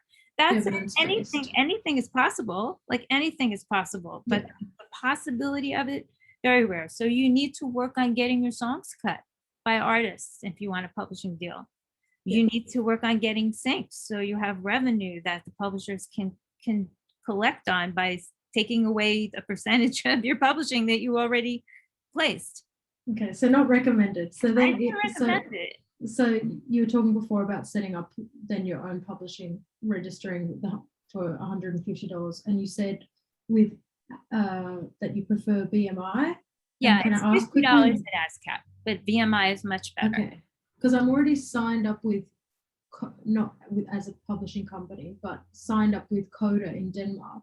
Oh, Coda's great. Is there a rule that you're not allowed to be with more than one of those? Yes, like you're if not I'm with allowed. Grammix, I can't be with Yes. Sound Exchange. If I'm with Coda, I can't be with ASCAP. So Sound Exchange is different. It's not a PRO. Sound Exchange. Yeah, of course. is the Yeah, United Company, I but know that. Coda is fine. I work with so many writers, Coda writers, because I work with a lot of people in Denmark.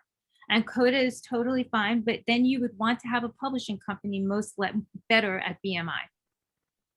So Okay. I recommend you have a separate publishing company at BMI and keep your writer's account at Coda, and that will be just fine. Cool. Thanks so much. Coda pays just fine.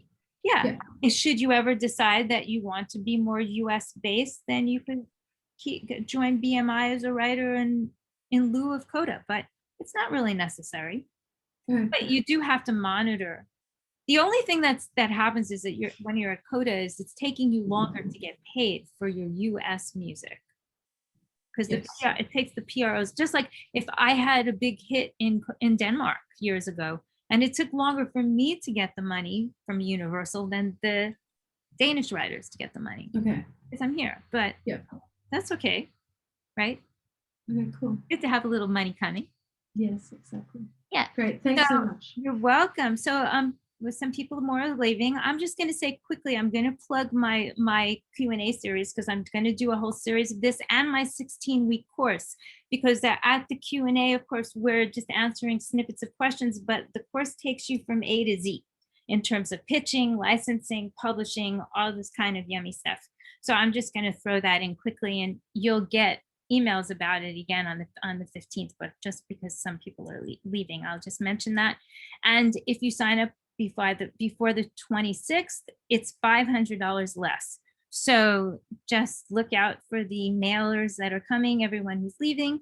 And for those of you who are staying, we will continue on and answer more questions. So Paul, now you're waiting so patiently. Thank you. Hi, Michelle. Thanks for doing this. I heard somebody mention musicsupervisor.com, and that's where I have a bunch of my songs. And, every now and then I get the, congratulations, your song's been heard or downloaded or whatever. And occasionally I'll go in and probably, 75% of those songs, I can't do anything to them. You go down to the bottom and it says edit song or delete song. It says, sorry, you can't delete the song because it's currently active in some project. But I've never heard anything from anybody. I wonder if that is just something they do for everybody that's on Music Supervisor, if you have to sign up for a pro account so that you can find out exactly what's going on with it. So I never pay any attention to it. But okay, so you know what I mean? musicsupervisor.com is awesome. Yeah. My friend Barry Coughing owns it, who runs the Springboard conference as well. Okay. MusicSupervisor.com is a non-exclusive library that doesn't take any publishing, any back end at all. So I recommend just leave your songs there. There's no point in pulling them because it doesn't do anything. When you get those notices from MusicSupervisor.com, it's because there actually was someone who paid attention and listened. Not everybody gets that, and not every song gets that. Mm-hmm. That just doesn't mean that the song is being licensed, though. If there's a license, they'll let you know. Right. But it's a very, very legitimate site. Okay. And it's all a crapshoot. I mean, you have songs. Yeah, that's why I believe in diversifying. Put your songs in 50 libraries and learn how to pitch directly to the music supervisors and do it all non-exclusively. Right. Just if you're relying on only musicsupervisor.com to get placements, then that's not optimum. It's just one little place.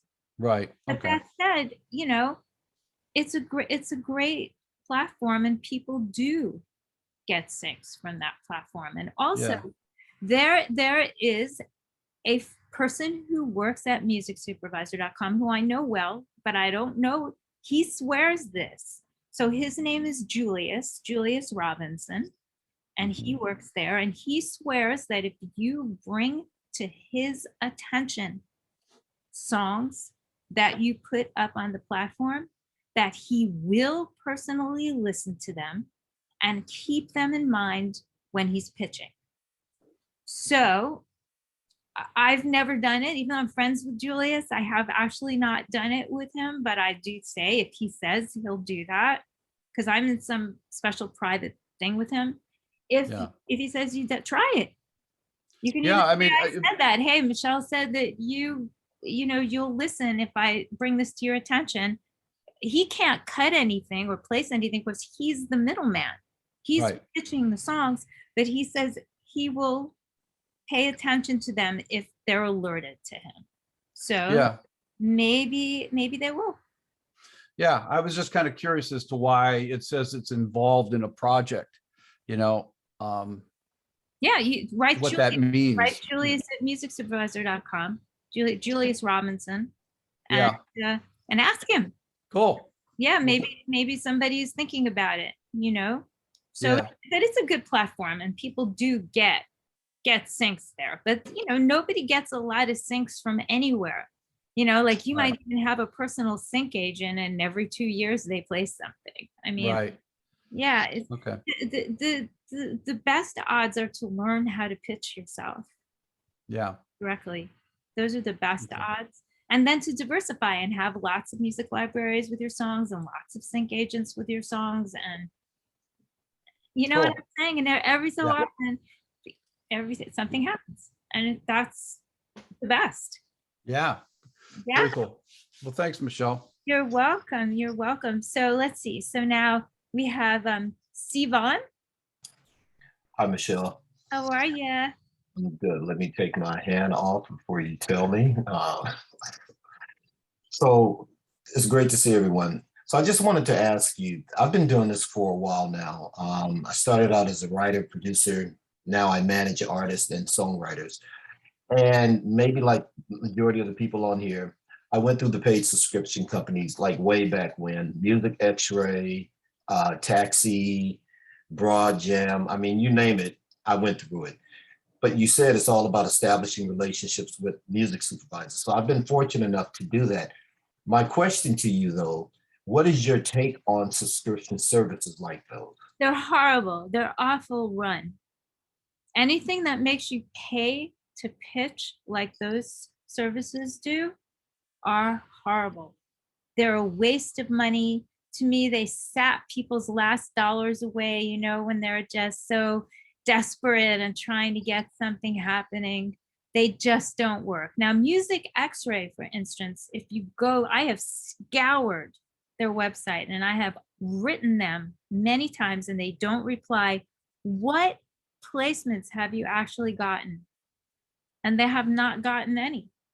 They have been working with artists in terms of some live performances and other things, but I don't see even one sync that they've gotten.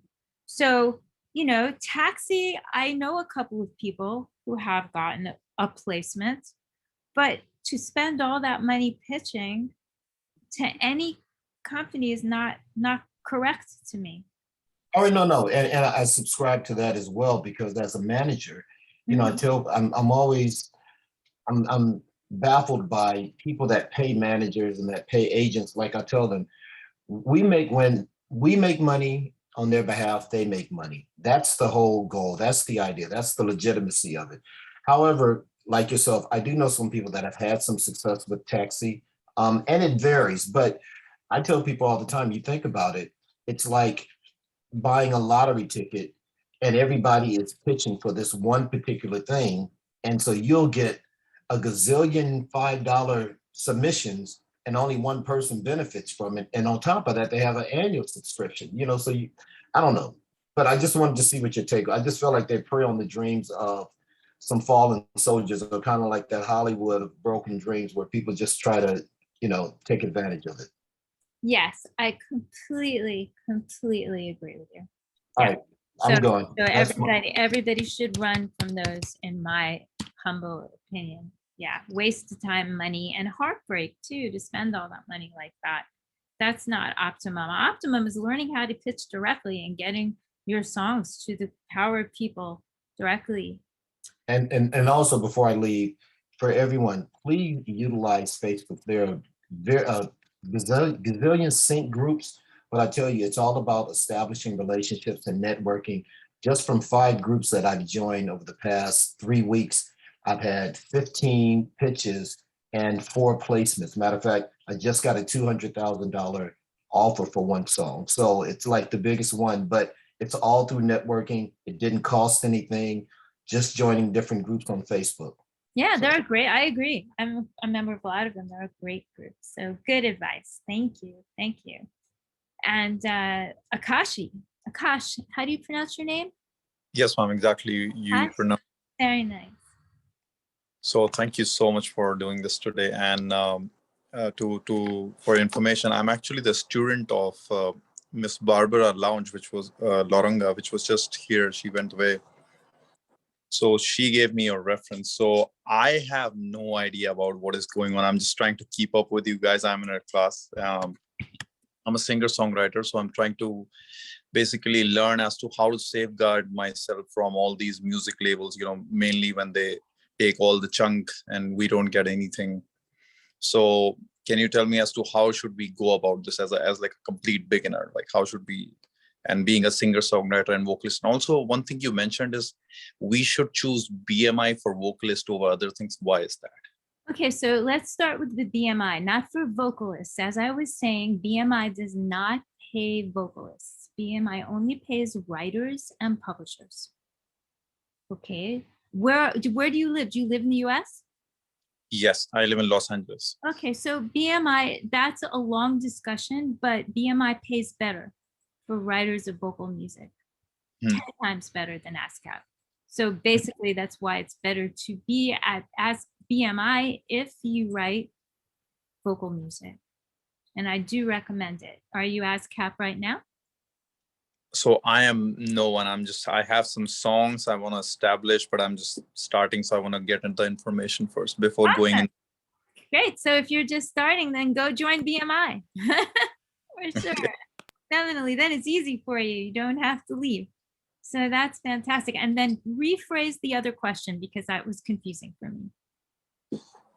So yeah, basically, how would you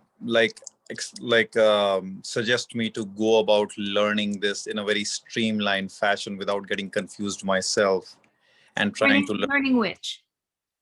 Basically everything about how to get your music out to the public in simple layer. Take my 16-week course. This is not something we can discuss in 2 minutes. So this is like, I give a long course on that, from everything about music publishing. Is this the one? I'm in your Yeah, website. exactly. That's an old version of it, but that is the last version of it. And there'll be a new version of it on Wednesday. But exactly, and that is the best ways to learn, because we have, if you're starting from the beginning, then to learn all about music publishing, all about PROs, all about different organizations that pay us, all about sync licensing, all about pitching to artists, everything involved I teach in that course. So that humbly is what I would recommend. But where one should start, the basics of where one should start are the songs.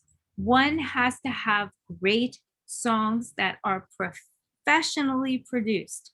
They have to sound like what you hear on the radio, what you hear on Spotify, what you hear on any platform that you're listening to, what you hear in a movie. You can't pitch a guitar vocal. You can't pitch piano vocal. You can't pitch a lyric only. You have to have fully produced, master quality music. So that is the place to start, is creating the songs, building the catalog so that we have catalogs, because we're in the service business. We're serving artists, serving A&R people, serving the music supervisors and all the projects. And we can only serve them well if we have great music that is completely ready to go. Okay. One last question I have is, how exactly you said that, I think BMI or I just had a brain fart. I'm so sorry. That's I'm gonna let you know once I. Oh yeah, you were saying that how do usually people make money out of music, especially when you can get everything for free on internet and everything is on a streaming service. So how exactly people are making money out of Okay, so that's a great question, and it is very challenging these days. When I started out over 40 years ago, it was much easier to make money because there was none of this streaming. So streaming, I do agree, has basically killed revenue for music creators, for songwriters. But if we diversify and we try to get our songs in movies, TV shows, games, ads, in-store retail companies, then we can start piecing together a nice living by diversifying our music into different platforms. Should we have a song that Kelly Clarkson records and it becomes the single, then we will be able to make money from the radio, the real terrestrial radio, as opposed to the Spotify's and all the streaming that doesn't pay us. So basically the key is to diversify and make money by playing at concerts, playing for universities. There's so many different ways we can license our music and get it out there, alternatively to just putting it out for streaming. I thank you, ma'am, for your humanitarian gesture, and God bless you. Thank Oh, you. God bless you. You're so nice. Thank you so much. But I hope that was helpful. So Mallory, you want to jump in and ask a question? Sure, please do. Hi. Hi. Good. Okay, you can hear me? Mm-hmm. Okay. I'm really glad I caught this webinar. I'm happy to be here. So you touched on something earlier about how if you work with a publisher, then you're less likely to be able to work with a music supervisor or get placed or get your song placed in a film or motion picture. And it does make sense. You touched on that it is like more work for the like production team. Is that? No, it's not more work. It takes too long. It takes, and they want too much money. So if the music supervisor has $2,000 and they need to know this second when they call me, because that's how it works, or they email me, I have to be able to say yes this second. Got it. And yes, $2,000 is fine. But Okay. the music publisher, they're going to call Sony, and Sony's going to take 2 weeks for the department to get back to them. And then they're going to say, well, we won't take anything less than $5,000. And by then, by the time they get back to them 2 weeks later, there's someone else got a song in the movie or the TV show and if it's a TV show, it was already finished. Yeah. The TV show was released 2 days later, and 2 weeks is not right. So that's the problem. Because I'm really glad that I asked that question, because I always thought like, okay, to get a good sync deal, like it's, publishers that are going to help you like get that kind of exposure. They're like doing the legwork to get that exposure, like tapping into their network. But I guess, sure, they would like to get a sync deal if they're working with you, but I now see exactly why it's actually not in your best interest if you know how to pitch yourself. Exactly. And what the publishers are doing is they're pitching their catalog of hit songs. So my hit songs, they might be pitching, right? Okay. Because those the music supervisors already know they have to pay for. They know they're going to be expensive. And they know there's probably some major labels involved. Like I own my own publishing on my hit songs, but my co-writer is a Warner Chappell writer on most. Okay. So they would have to go to Warner Chappell. They already know that. So they're prepared because the director just is so in love with this song from the 1980s that he has to have it in his movie, and he's going to pay, right? So that's a different situation. That's what the major publishers are mostly dealing with, but they're not dealing with a lot of new songs from us. Right. So yeah. And so one last quick question about the publishing is I've heard that like some collaborators, like some songwriters, some producers are like requesting to take a percentage of the publishing composition, not the writer's share. Is that like, if you are splitting up your publisher's share, does that jeopardize your opportunity to work with a publisher if you wanted to? Okay, so it does not jeopardize your possibilities with a publisher at all. But what it does jeopardize is your ability to pitch the songs yourself. Because first of all, I am a producer. I'm not hiring producers, but I do hire musicians, which is similar. Right. And I hire singers, work for hire. One time they are paid and they are done. Okay. That's it. I pay them nicely, and that is a work for hire. That's it. They're done. Because if you're divvying pieces to singers and producers, you're encumbering your song, not to mention that. What happens if you decide, that recording is not optimum and you want a new recording? Now you've already divvied up the publishing to these people who aren't even part of the new recording anymore.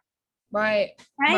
Yeah, but because you've already given them the share of the publishing, you can't take it away. Yeah, got it.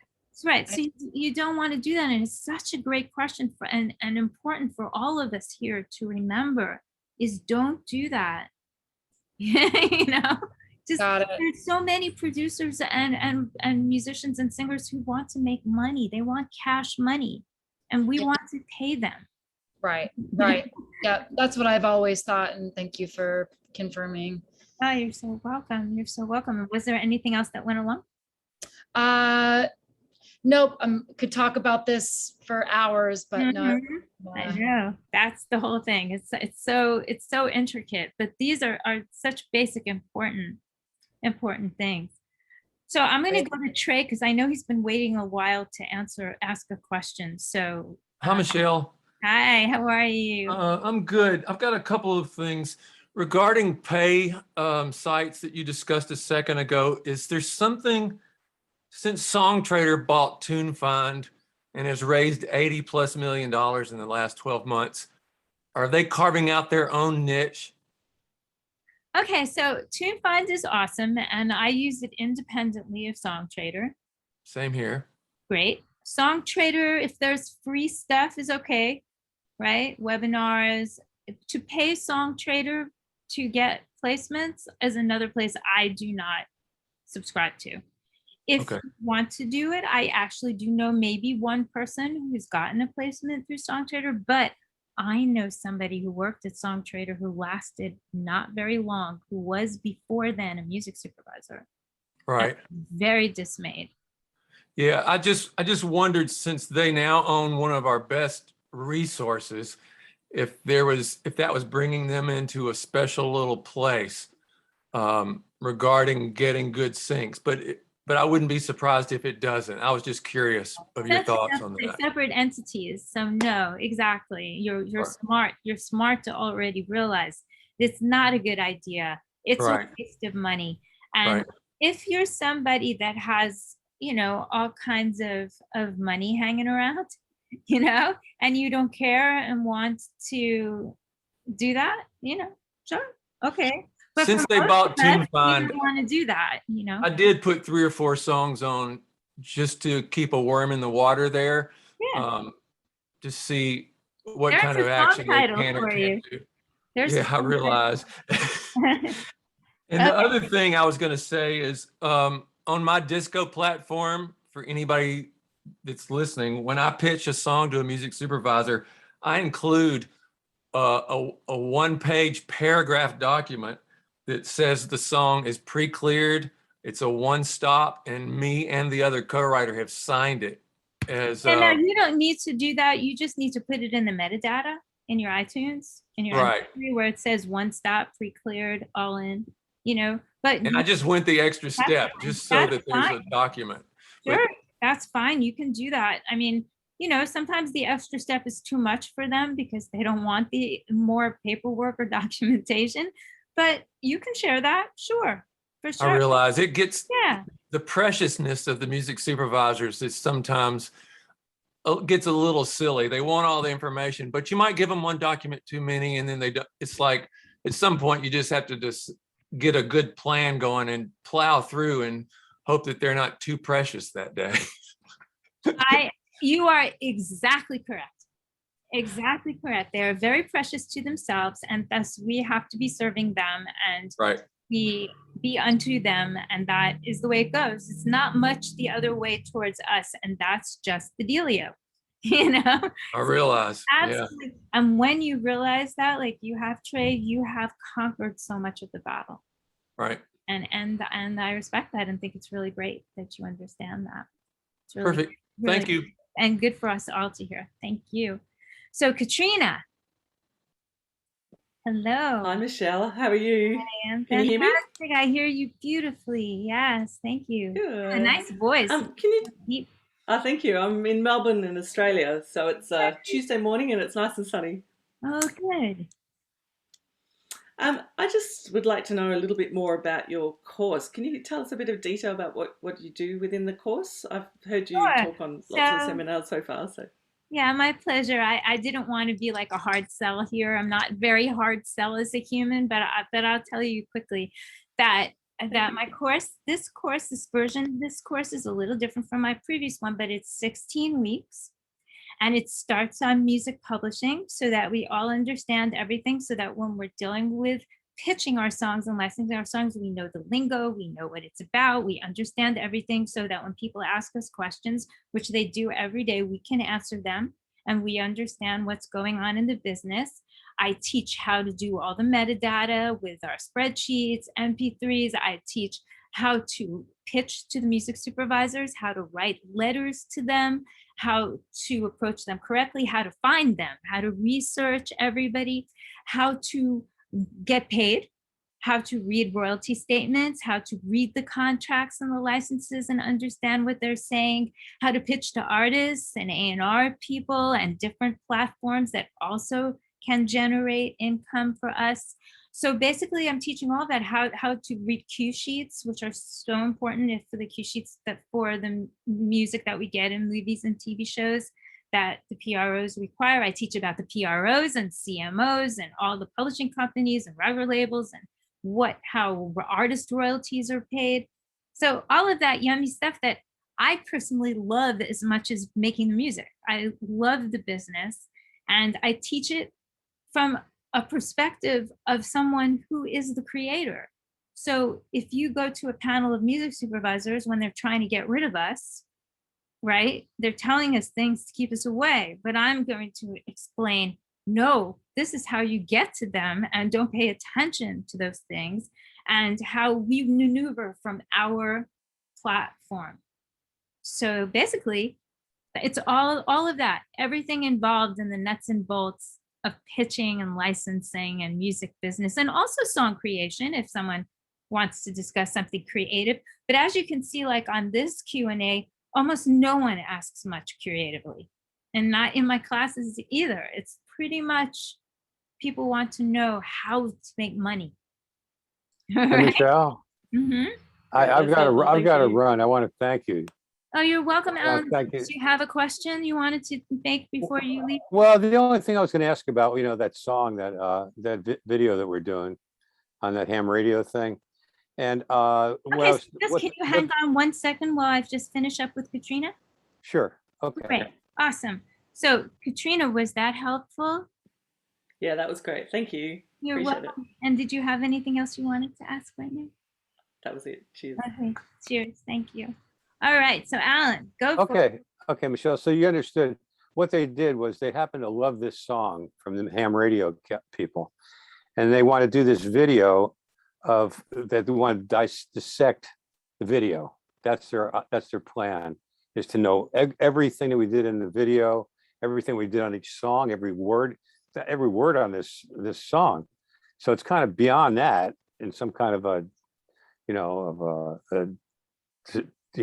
defined thing that we're doing. We've never done that before, and I've never done it before. But I'm just hoping if we took a video like that, how will we come to get some money from this? Do you have any idea that we would? Well, you're not going to get money from the video except to put it on YouTube, and if you get enough subscribers to make a little money there. But you're going to get money if you use the video as a marketing tool to promote the song, to pitch the song. So if you were pitching the song to music supervisors for, say, movies or TV, you could include a link to the video as promotion. Sure. Okay. Right. All right. But other than that, and putting it up on YouTube and trying to get people to subscribe, and you have it's a ham radio thing. I mean, there are millions of hams around the world. You want to approach ham clubs and get them to come watch the video and get subscribers. Yeah, so I really recommend doing that, reaching out to all the ham networks that are around and building your network of people to subscribe to see the video, right? I mean, ham radio is kind of crazy for song to begin with, Yeah, it's a niche, but if you try, some things will happen. When we don't try, nothing happens for anyone. That's true. Try, crazy things happen. I know. I appreciate it so much. Yeah, then have someone do a TikTok video of a piece of it. Maybe it'll go viral among hams on TikTok. I've never even used that. Never looked at that. Go to TikTok, go look online. It's a platform usually of like 15-second snippets of videos where people use songs, and you can make it with your song and see if you do something interesting that makes it go viral, that ham people are on TikTok and they like it. Okay. But it's a whole, beautiful. It's all marketing. Everything is marketing, right? If we have a kid and want them to eat their green beans, we're marketing with them. We're going, come on, Johnny, Maybe I'll give you a shiny toy if you eat your green beans. I mean, everything is marketing. So you need to start marketing that video, and you need to get, so your first mission, in my humble opinion, is to get ham radio clubs knowing about the video, sharing Okay. it with their friends, knowing about the song. Beautiful. Having a niche is the easiest way to get started. It's not like having a song about sunshine, where there's 10 million of them. There's not Uh-huh. this. So, start doing that. That'll be your first step. Can you do that? Okay. All right. Make me proud. Come on. Okay. You can All do right, it. listen, that's fantastic. No, that's great. I love it. Welcome. You're welcome. All right. Now right, I'm going to go in my list here and go to TJ. Okay. Okay. Bye-bye. Thanks, Alan. Bye bye. Thank you. I know you'll All right. keep me posted. So. Okay. Thanks. Hey, Michelle, appreciate you doing this. Sure. Hi. My question is, besides the PROs and the MLC, who else should we be registering our songs with to collect the royalties worldwide? Not only as a songwriter, but as a publisher too. Yes, great question. And as a songwriter, we should be doing the same thing we would do as a publisher and vice versa. So we want to do the MLC and the PRO. Like you say, that's first and foremost. Next, music reports, MRI. Just as important, because they're collecting, as we were discussing before, for things like Deezer and Peloton and Equinox and different platforms that use our music. So we definitely want our songs registered there. We will also want our songs registered at Lyric Find, which is a lyric platform that actually pays through Harry Fox, but we want to have our songs registered there. We want to have our songs registered at Harry Fox to collect for physical recordings and downloads of our songs. So there are other places, but those are the 5 basics that we really want to have our songs registered at, right? And it's free to register them. At Harry Fox, there is, if you're not a member now, they started a $100 sign-up fee, but that's a one-time fee only. So I do recommend it, though, to be professional, to have all our ducks in a row. What PRO are you a member of? BMI. Yeah. Great, perfect. That's good. And you have a publishing company? Yeah. Perfect. And then I'm registered with Music Reports and Harry Fox too. I just didn't know if there was any others. Like I read a lot and it says Song Trust. I've heard they take a pretty good big cut though. Song Trust is not a platform. Song Trust is acting as a publishing company.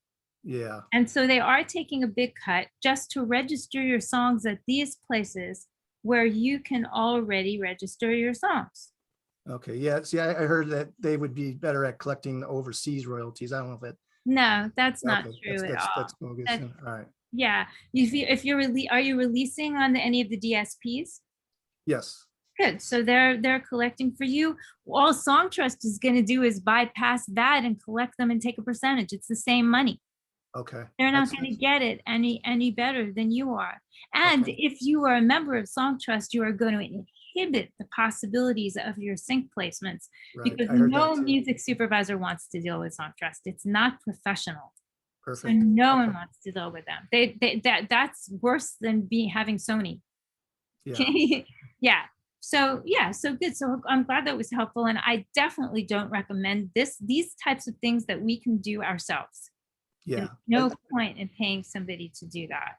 Yeah, I think the only one I was missing was Lyric Find, so I guess I was doing pretty good. So yeah, and there are some minor things like Sound Mouse if we're doing a lot of ads in the UK that we could register our songs at, and also we could get an ISNI code so we could register our musicianship, and that's nice. ISNI, you can register there. It's free. There's also Jaxsta, this place.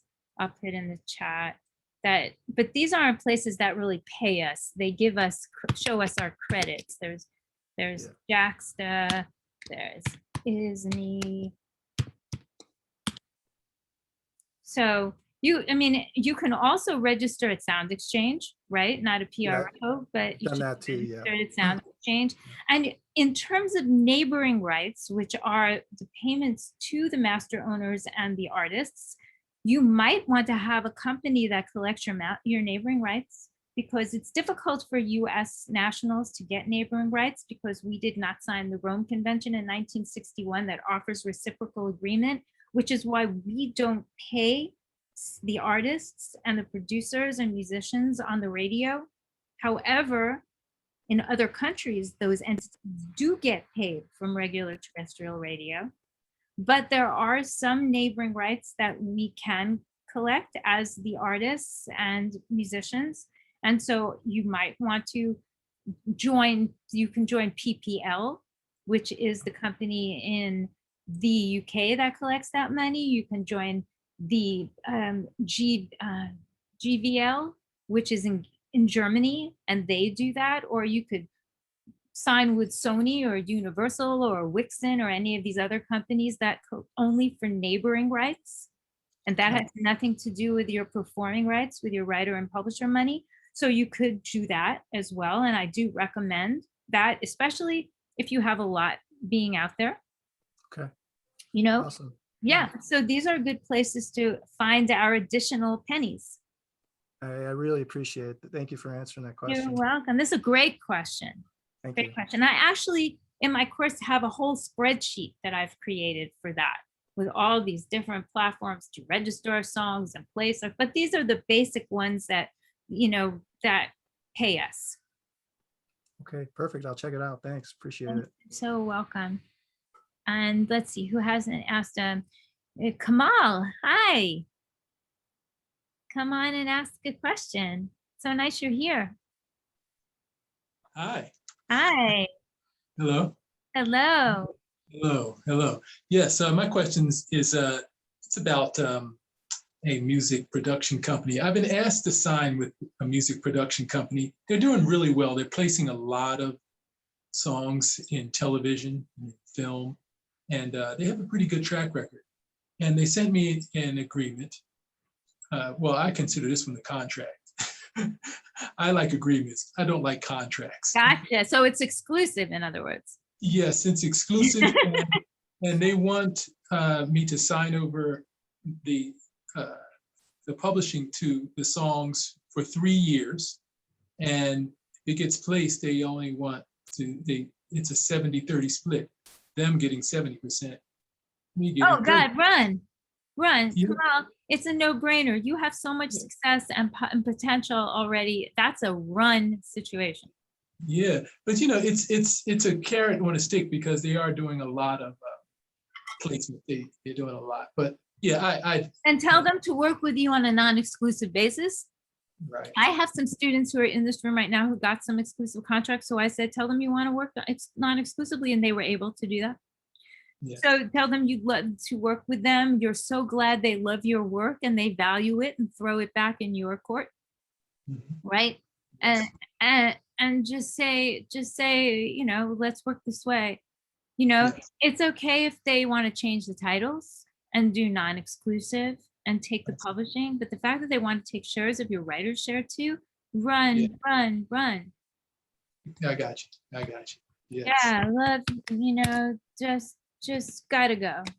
Yes. Well, I thank you, and I appreciate what you do. I know we haven't known each other long, but I think we're going to work together, and I'll stay very close. Good. I feel good about it too. And you're so talented and you've done so much. So you don't need to do a deal like that, even though they're dangling carrots. You know, I would go back there, but renegotiate it. You don't have to drop the ball and just leave them hanging, you know, but go and talk to them and say, hey, you know, I don't work that way, in a nice way. Yeah. Let me know what happens. I'm really curious, but that's a deal you don't want to do. Yes, I will. Okay. Thank you. Yeah. Thank you. I'm so happy you're here. All right, let's go to Carlin. I'm going to get through everybody's questions, so don't worry. So, you know, just hang tight and we can all learn. Hello, thank you so much for inviting me up. I wanted to ask, what is the difference between TuneCore and disco? Oh my God, they're like night and day, apples and oranges. They are nothing the same.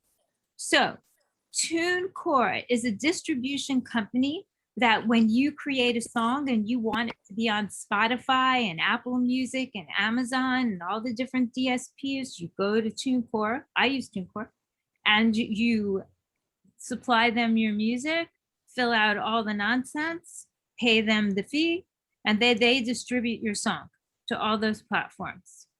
Okay? But Disco is a service for sending your music.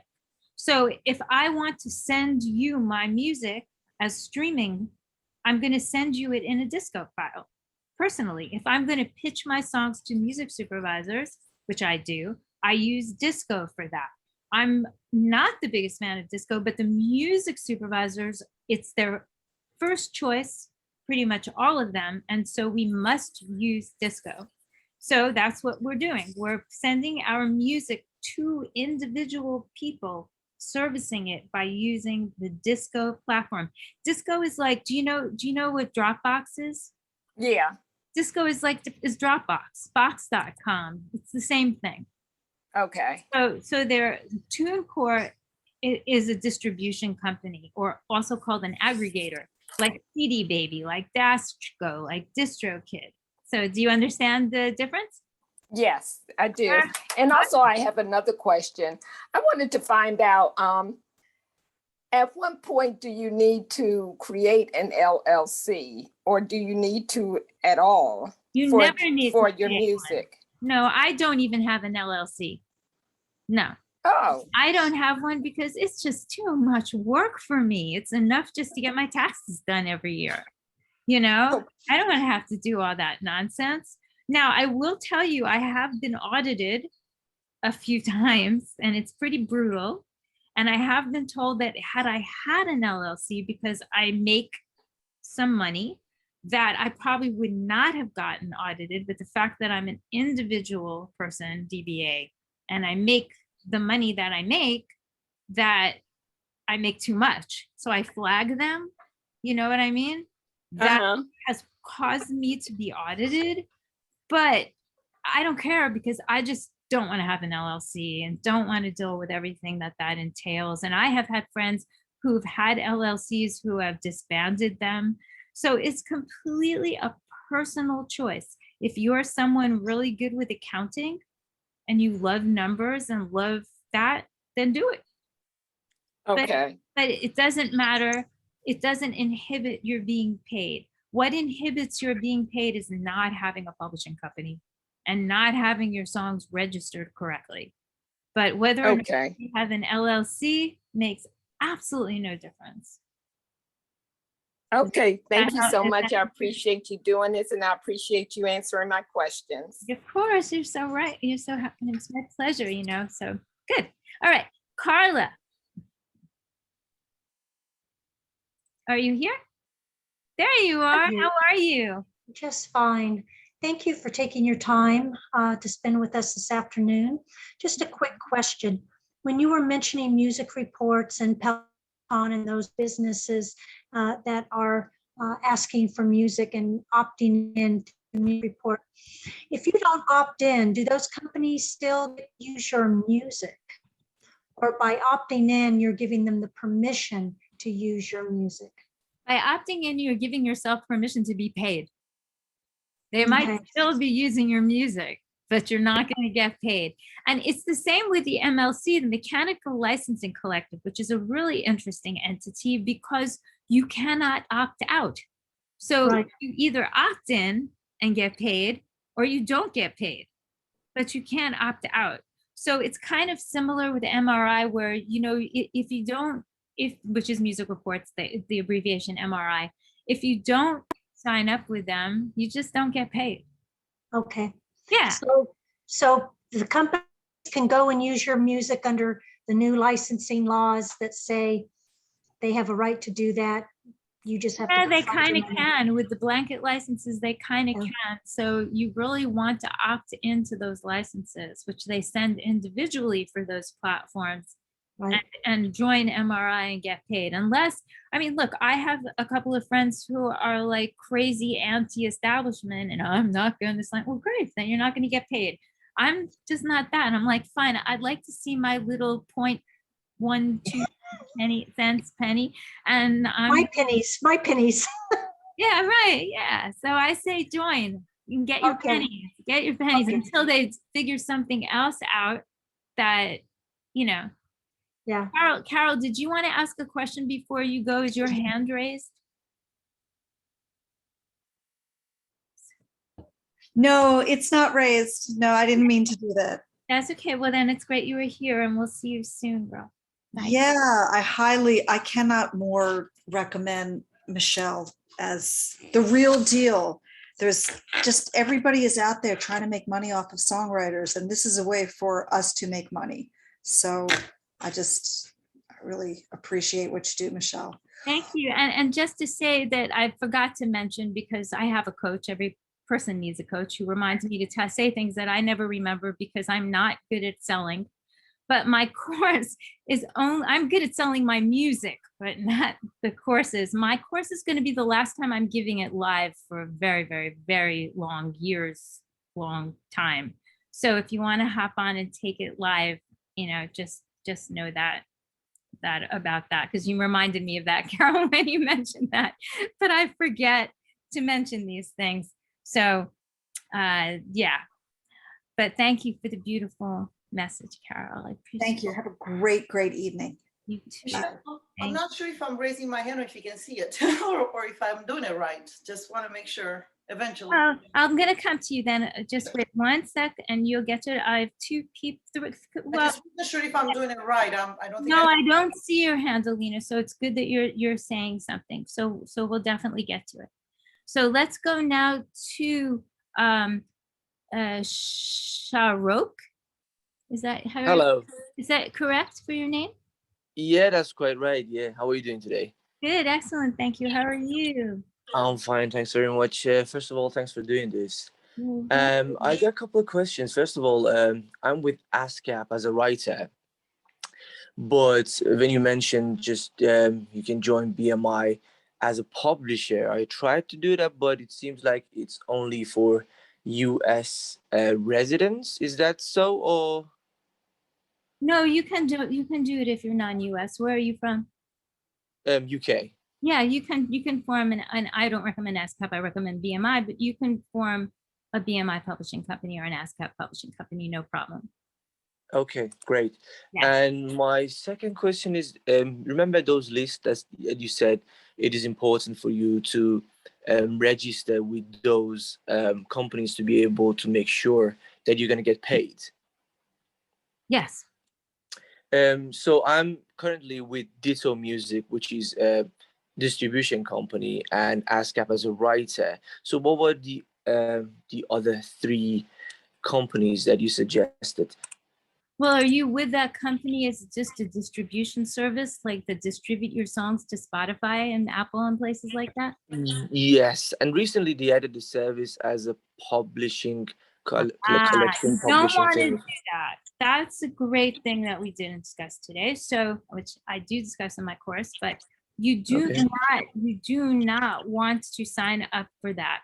You want to do these registrations separately, and you do not want to sign up with CD Baby or DistroKid or Dashgo or TuneCore publishing services. This will number your songs, especially for sync. The music supervisors do not want to deal with your company for trying to license your song. It's very bad to use these services for your songs for the publishing. So just don't do that. Don't opt into that. And if you've opted in, opt out. Don't do that. It's not good. Just So like what? contrast is not good. Interesting. Thank you. So what does exactly Harry Fox do? Since you got like ASCAP to do like the. Harry Fox is like MCPS. It collects mechanicals. So in the UK, you have MCPS. In the US, we have Harry Fox. Oh, sorry. What was the alternative to the UK? You have MCPS in the UK, the Mechanical Society. We I haven't signed in with them, so that's good to know. MCPS, did you say? MCPS, yes, you should sign with them. Okay, cool. Yes. All right, cheers. Thanks very much. Thank you. You're Can you do me a welcome. favor and put a link of your website in the chat. So if I want to sign into your Yeah, course, sure. please. I will find it. It's on all the mailings that I've sent you, but let me find it here as well. Give you the link. Okay. Here we go. In the chat. Okay, cheers. Thanks very much. Thank you. Thank you. Thank you. And everybody's here is on my mailing list, right? So you're getting the mailings, or you signed up. I don't know if you signed up from somewhere on Facebook or something, but I hope that you're on my mailing list. If not, leave your email in the chat so that we take care of that. But let's see. So Katie, you had a question? I'm glad Michelle, it's you're here. Kate. How Good to are see you? you. Good to see you. I know you can't see me, but good to see you. No, I see a Um, box. so I have two questions. Mm-hmm. The first one is I recently switched from ASCAP to BMI at the beginning of the year, as I switched my writer account, but my publisher account is on a different schedule, which comes up October 1st, that I can switch over. And I wondered if there's a reason, since you have to have a different name for the BMI publisher, whether I should just leave the ASCAP publisher sitting there and start a new BMI publisher. Well, that's what I did. I would do that. Yeah. Because there's I no would, particular reason to close it down. not really, not to me. I left mine there, but you have to make sure you pull the songs Right. as kept from both accounts. Yes. Yes. Yes. Okay, So so that was question one. And question two is about AARC royalties. And I yes. wondered if you've been collecting them. I saw that Sound Exchange will now be collecting them. Yes, exactly. So Which is great. yeah, it's great and it's easier. So you don't have to worry about that anymore. But have you traditionally been collecting those? No, Because I know so many I people didn't who bother. have not. I didn't bother. Wasn't worthwhile to me. But now that, because I'm not often the artist. So now that Sound Exchange is going to be doing that, it's great. Yeah, so you don't have to worry about it anymore. So was it just for the artist, the AARC? As far as For I the know. master. Okay. Yeah, that was the for master and the artist. So Right. yeah, so it's with all the platforms we have now, with the MLC, with Harry Fox, with the DSPs collecting, with Sound Exchange doing the neighboring rights, it really became a non-entity. Okay, I had just heard from some people in some other countries like Hungary who said their biggest royalties were from that pool of money, which was what they call the bootleg royalties. Now that's very interesting, then it's too bad that, they're not really around anymore. But that's maybe in Hungary or different countries, it was fantastic for them. And also we have to discuss what is a lot of money and what is a lot of royalties, that's true. and what were they really collecting? So, I would love to see one of their statements. That would be Well, and if it was originally based on like CD blanks sold and other things like that. right. And that you could collect, but there's no money in that anymore because nobody buys any blank anything. Yeah, that's what I was thinking. So, and also Harry Fox did pay on that in the past. So you could collect that money was being paid by Harry Fox. And and I can't imagine was much blank tape and blank CDs that accumulated too much money in Hungary. But I could be wrong, again, let me Maybe the rest of it is just so small that by comparison it seemed like a lot. Well, yeah, of course, if we're making $100 from a platform and we're making, $1 from another one, yeah, for sure. For sure. But I like that question and concept, Katie. I'm going to look into that more. I like that. And I wonder if they've added that onto like thumb drives and other kinds of recording things that people could now save music on, since CDs are no longer really used for that. Yeah, there was no royalties for that. There was no royalty paid for that. And that's a really great question and concept. Yeah, that's really good. I like that. Let's look into that. That's interesting. These are great thoughts, because there is no source of royalties for that, because it's hard. It's a hard kind of thing that you're storing, you know, stuff on, as opposed a data saving, as opposed to when you were making CDs and making tape, you could actually sell it, exploit it, right? But it's no one's going to buy your thumb drive of music. Right. Right. I mean, maybe they will if they're interested enough.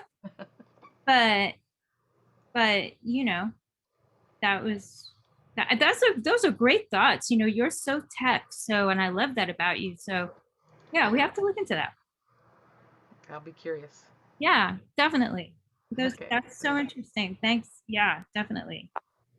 Okay, so Alina, what did you want to ask? Yes, hi, Michelle. First of all, thank you so much for doing this. I really missed the class. Yeah, it was great to have you in class. I missed you being there. And I miss you too. And I recommend your class to anybody that hasn't taken it yet. It's definitely the best thing I ever did for myself and for my life.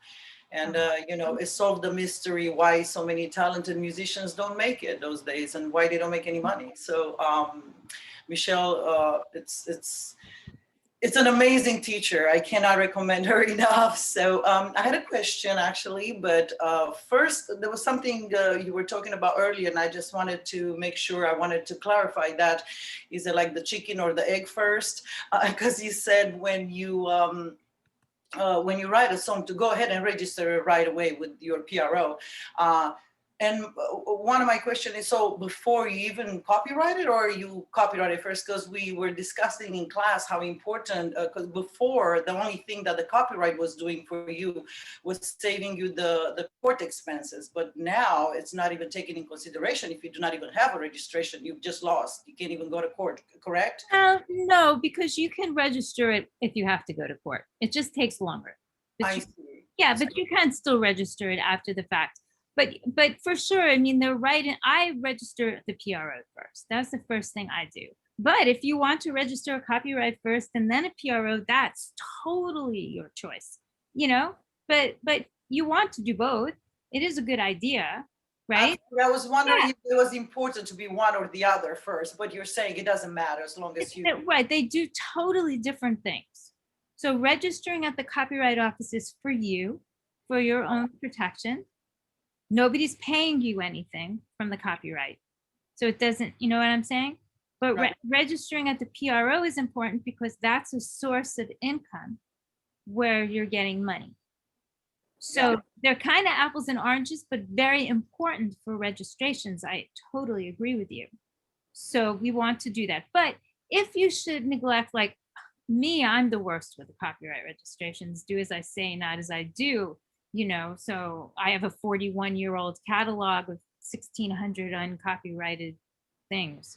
Now I have some that are copyrighted, but I probably have 1,600 or even 2,000 that are not. So I would say now, because as Alina is mentioning, this has changed, that in order to have a lawsuit, you have to have your song copyrighted. It's a good idea to do it right away and get it out of the way. But if I had to do it, I could go now and copyright the song so that, you know, the lawsuit would have to wait until I took care of that. Great. And then my other question was about ISRC, and I know we talked about this in the class so many times. And as a result of your class, actually, I had to pull my music off the market. Not all of it, but most of it. Finding out samples, non-exclusive things, and you know, so I really wanted to, you know, and starting the publishing company and all that. And so there, for example, there is this song, and I'm a little unclear of how to go about it. And I'm sure we covered it on class, and I keep watching the videos from the class.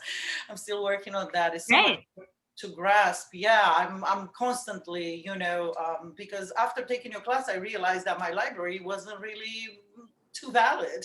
So my first thing was to dive and redo the library. And now I am, you know, I keep learning and learning. And that's why I'm so glad you still have those classes to keep us, current. But so my question is, this song that I had to pull of the market, I redid it with the same producer. Everything is the same. All the deals are the same. It's the same exact song, but there's a different bridge. And of course, he said some intros are too long instrumental without connecting with the public, without the voice. So I had to change that too. So much. I've learned so much from you. But the code, that doesn't change, right?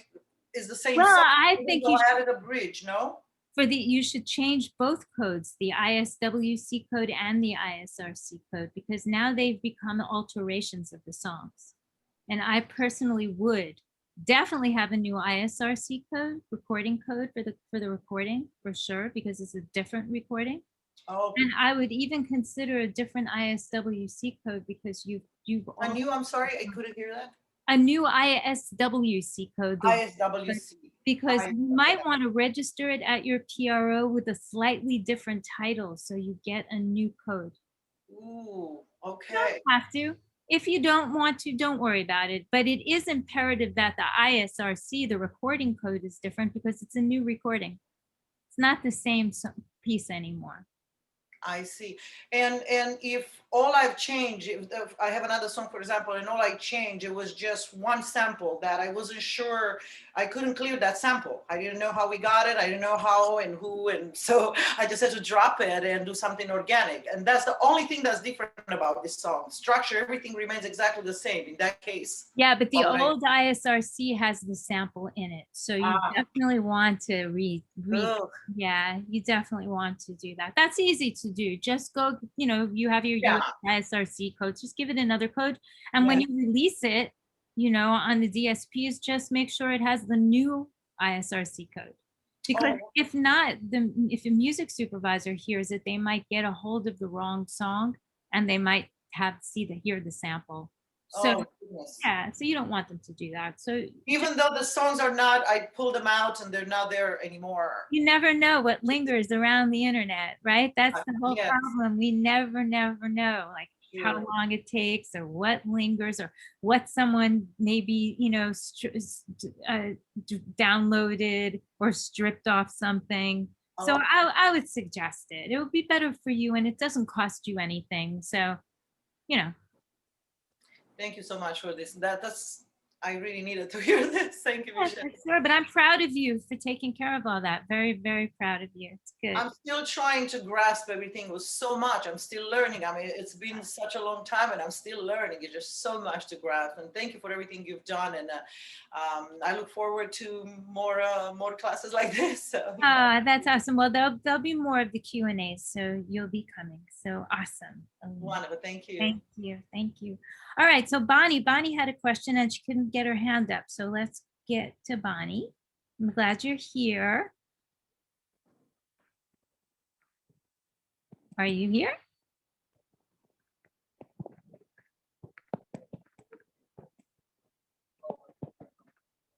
Is that Bonnie trying to talk?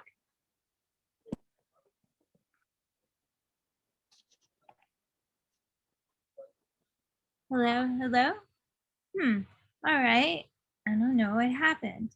So we'll come back to Bonnie when she can, if she's here. But Sharok, did you have another question? I'm here. I'm sorry. Can you hear me? Yes, I hear you, Bonnie. Good. Okay. Boy, I'm clicking. It must be something wrong with my keys. So I have a couple of questions. One is, so if I'm going to call myself a supporting co-writer. So let's say I write with an artist who distributes through a distributor and has their portion of the publishing and the writing through, let's say, TuneCore, and they use TuneCore for the publishing. Am I still permitted to use whatever publishing I want? Like I can go through the MLC or whatever, or does everybody have to register through that same thing? No, you can use your own publishing company, but they are encumbering your song by being with TuneCore, as I think we talked about once. That is not helping your situation. But in terms of you, for your personal registrations at your PROs, at the MLC, at Harry Fox, that's only for you and your portion. You're not registering for them to get paid. You're registering for you to get paid. So it's fine. You just use your own publishing company, but you have to mention who the publishers are, and they'll be, yeah. I guess I have to call them a publishing administrator, I guess is what I have to call them, right? Well, TuneCore is a publishing administrator, yes. And would you consider the MLC a publishing administrator? No, the MLC is a CMO, a collective management organization like Harry Fox. They collect mechanicals. It's called a CMO. CMO. Oh boy. Yeah, and they only collect mechanicals for the US. Yeah. And Right. Harry Fox. Digital streaming mechanicals. Yes. So downloads on, not downloads, streaming on demand. Sorry. Harry Fox collects for downloads and physical vinyl, CDs, cassettes, HX, physical is what Harry Fox does. So who does the international for the DSP? The DSP. International. If MLC only does the United States. Only does the United States, yes. So who does international for that? The DSPs do. The aggregators. So when you sign to Dashco, when they pay you, or CD Baby or TuneCore, they're paying you for the international. Oh. Yeah. Okay, so what if you sign with Harry Fox, they're going to pay you the international for the physical sales. Oh, of which there are none anyway. Right, exactly. But there might be a download here and there. Yeah, yeah. So international, okay, wait a second. So American streaming is MLC. International streaming is the actual distributor. Yeah, the actual distributor used to pay you for the US streaming as well for Spotify, but that has been taken away from them and now given to the MLC. Oh, Music Monetization Act caused that to happen. Okay, so one artist I wrote with now, when he put his Spotify up, it's like under his Spotify account. Okay, he told me that all the money's going to go to him, and then he has to pay me. Is that right? Does that make sense? Say that again. He said that the song is up on Spotify under his name and under his account.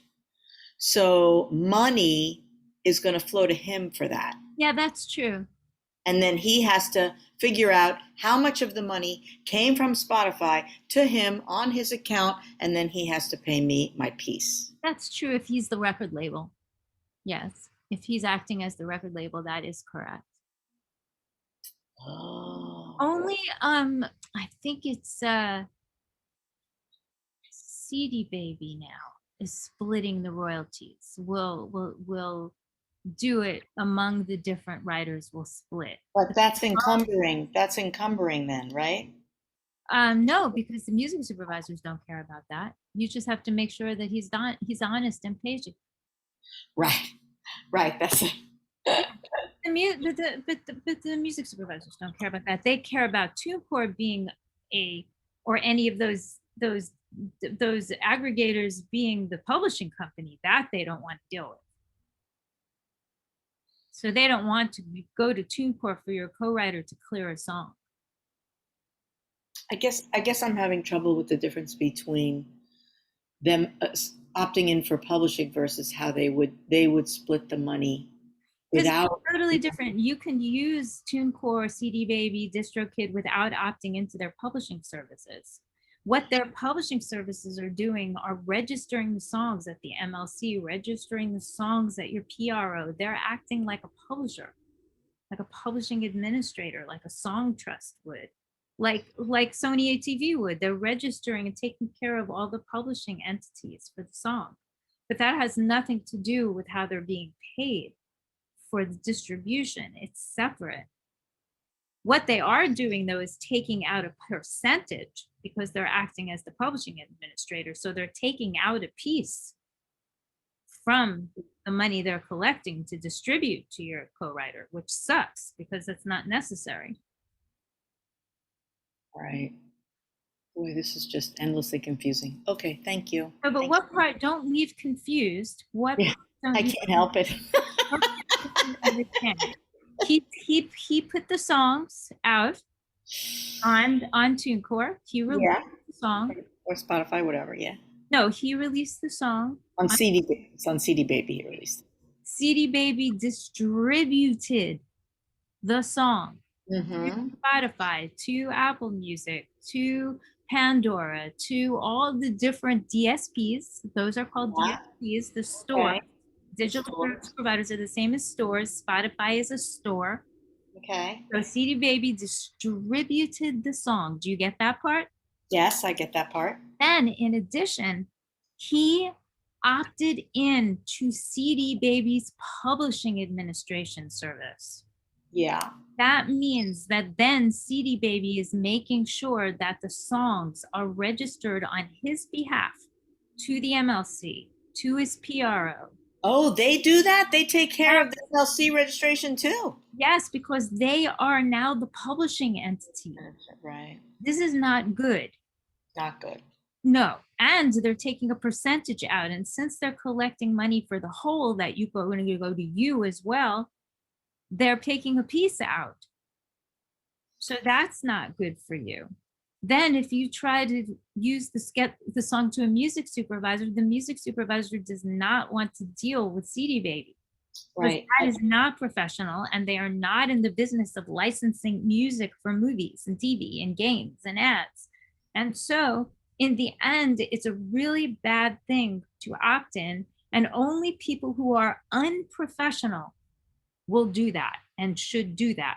Right. So I have told him not to opt into that, but he did. And so if I don't, so CD Baby automatically registered his portion with the MLC, but not mine, right? No, they cannot, but they might have registered this whole song and listed the name of your publishing company. Oh. You have to look and see. You have to go to the MLC and look at the registration.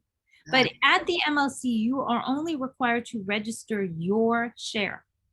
That is all you register. Okay. You need to even go and see, is the song registered on your behalf? Yeah. Okay, that's good. Mm-hmm. You understand a little more now? Does that A make little more. Yes, I do understand a little more. Thank you. Thank you very much. You're welcome. Did you have another question? Well, I think I'm so overwhelmed that I probably forgot. Oh, girlfriend, come take my course. I know. I think I will. So let me just make sure I understand one thing. So internationally, what just happened with the MLC happens automatically by CD Baby for him. What does it for me? Okay, so internationally, the MLC does not exist. Right. MLC only collects for the US. I understand it. And streaming mechanicals, a very small sliver of specific download, just specific streaming, not downloads. They do a little bit of downloads, but that is really their business, streaming mechanicals, which are on-demand mechanicals. So if you use Spotify on demand and you choose a song, that becomes a mechanical and an on-demand. If you listen to Spotify like a radio and just have it on where you're not choosing and it's just streaming, there is no MLC payments. Oh my gosh, I never understood that difference between choosing and a playlist. Yes, that is the big difference. Like XM Satellite pays nothing for mechanicals. There are no mechanicals. It's like terrestrial radio, AM, FM radio. You don't get to choose. It just plays for you. Oh, how about that? So that's the difference. What the MLC is collecting are those on-demand streaming mechanicals. On demand. But who is collecting the artist's international streams if he opted into? The artist does not make money in this. Co-writer. He's a co-writer too. A co-writer. So if he opted into CD Baby for the publishing piece, then are they collecting his internationals? Yes. Okay, and who's going to collect my internationals? They're collecting the whole thing, unfortunately, and he has to pay you out. So he has to pay me only for the international. He has to pay you for whatever he collects. Half should be yours. Oh. How to make it easy like that. Whatever he collects from CD Baby, half should go to you. Even if I put the song on the MLC, they're not going to collect it from me. It's going to him. It doesn't matter because the MLC is also collecting for him. Right. Oh, okay. Yeah.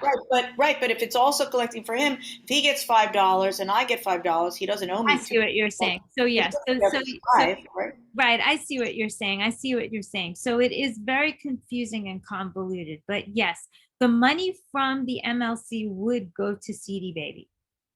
But all of it. But I would think that if he goes to his account, that's going to be a separate payment, and he'll be able to see that. That should be displayed in his portal. So he should be able to see that that belongs to me. So even if I've registered that song with No. Your money goes directly to you from the MLC. The money that goes to him from the MLC, he should be able to see separately as a separate payment in his portal. Are you not following? Well, I thought I was following. The MLC is representing, CD Baby is representing his publishing. So for his portion of the song, the MLC is paying out CD Baby.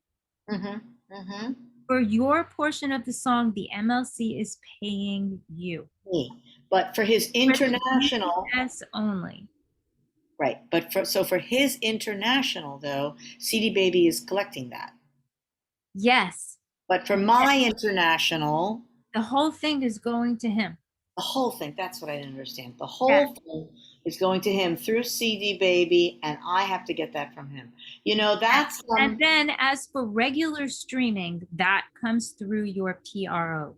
Okay, regular streaming comes through your. Not the on demand, or do you call that? Not the on demand, not the digital streaming mechanicals. But the streaming, you will see, if you look at your royalty statement, you will see Spotify, you will see Amazon, you will see Apple Music, and that is coming through your PRO. It's two separate entities. But the mechanicals that are coming to you from international are coming through CD Baby. And because they're all getting paid to him, he needs to share that with you. And he should be able to see on his statement what came from the MLC separately. So you need to look at his CD Baby statement. And how am I going to look at his CD Baby statement? Give you access to it. He should send it to you and make you a copy. If not, never work with this guy again.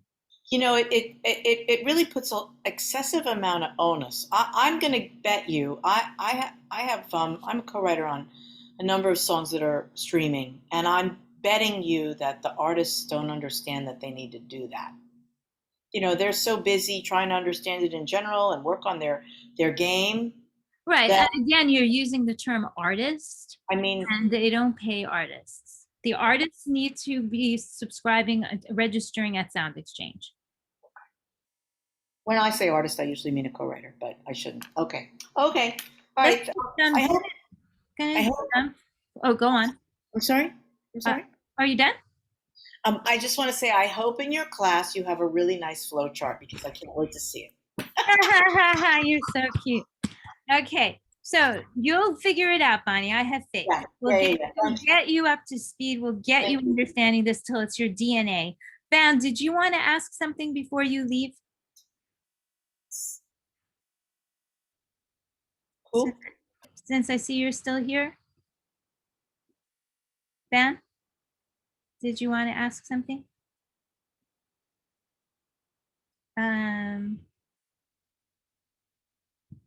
You writing me, I'll take your question. I'm not sure what you mean. Did you want to ask me something, Ben?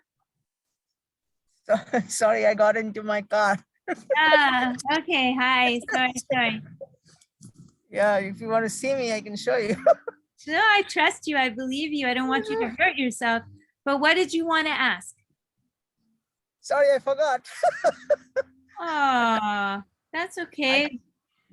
I didn't have any questions in the beginning, but then as we discussed, things started coming in and. Oh, wait, I see something here. Were you saying after hearing this discussion, if I should switch from ASCAP to BMI? Is that was one of the things, yeah, I'm thinking, because I don't know, the income stream might go up from now onwards, I'm hoping. Yeah, I would switch from ASCAP to BMI in a heartbeat for sure. So I say yes. And then you wrote, I have the song getting covered multiple times. So should you register it with Harry Fox? Yes, register it everywhere. It doesn't, whatever you have, everybody, just register your songs. Don't wait till they've been covered multiple times and you're losing money because the songs get black boxed. The money, not the songs, but the money gets black boxed and then it doesn't get paid after like 3/4 at your PRO. If you didn't, so you want to just register your songs. It's easy. It takes 5 minutes. Just do it. Right? But moving from ASCAP to BMI, is that going to be easy? I mean, how do I? It's very easy. You just do it online, but you have to find the date that you are. It's like called your out date. The date that you signed. Let's say you signed on September 26th, 1989. So September 26th is your out date. So you have to find out what the date is that you can.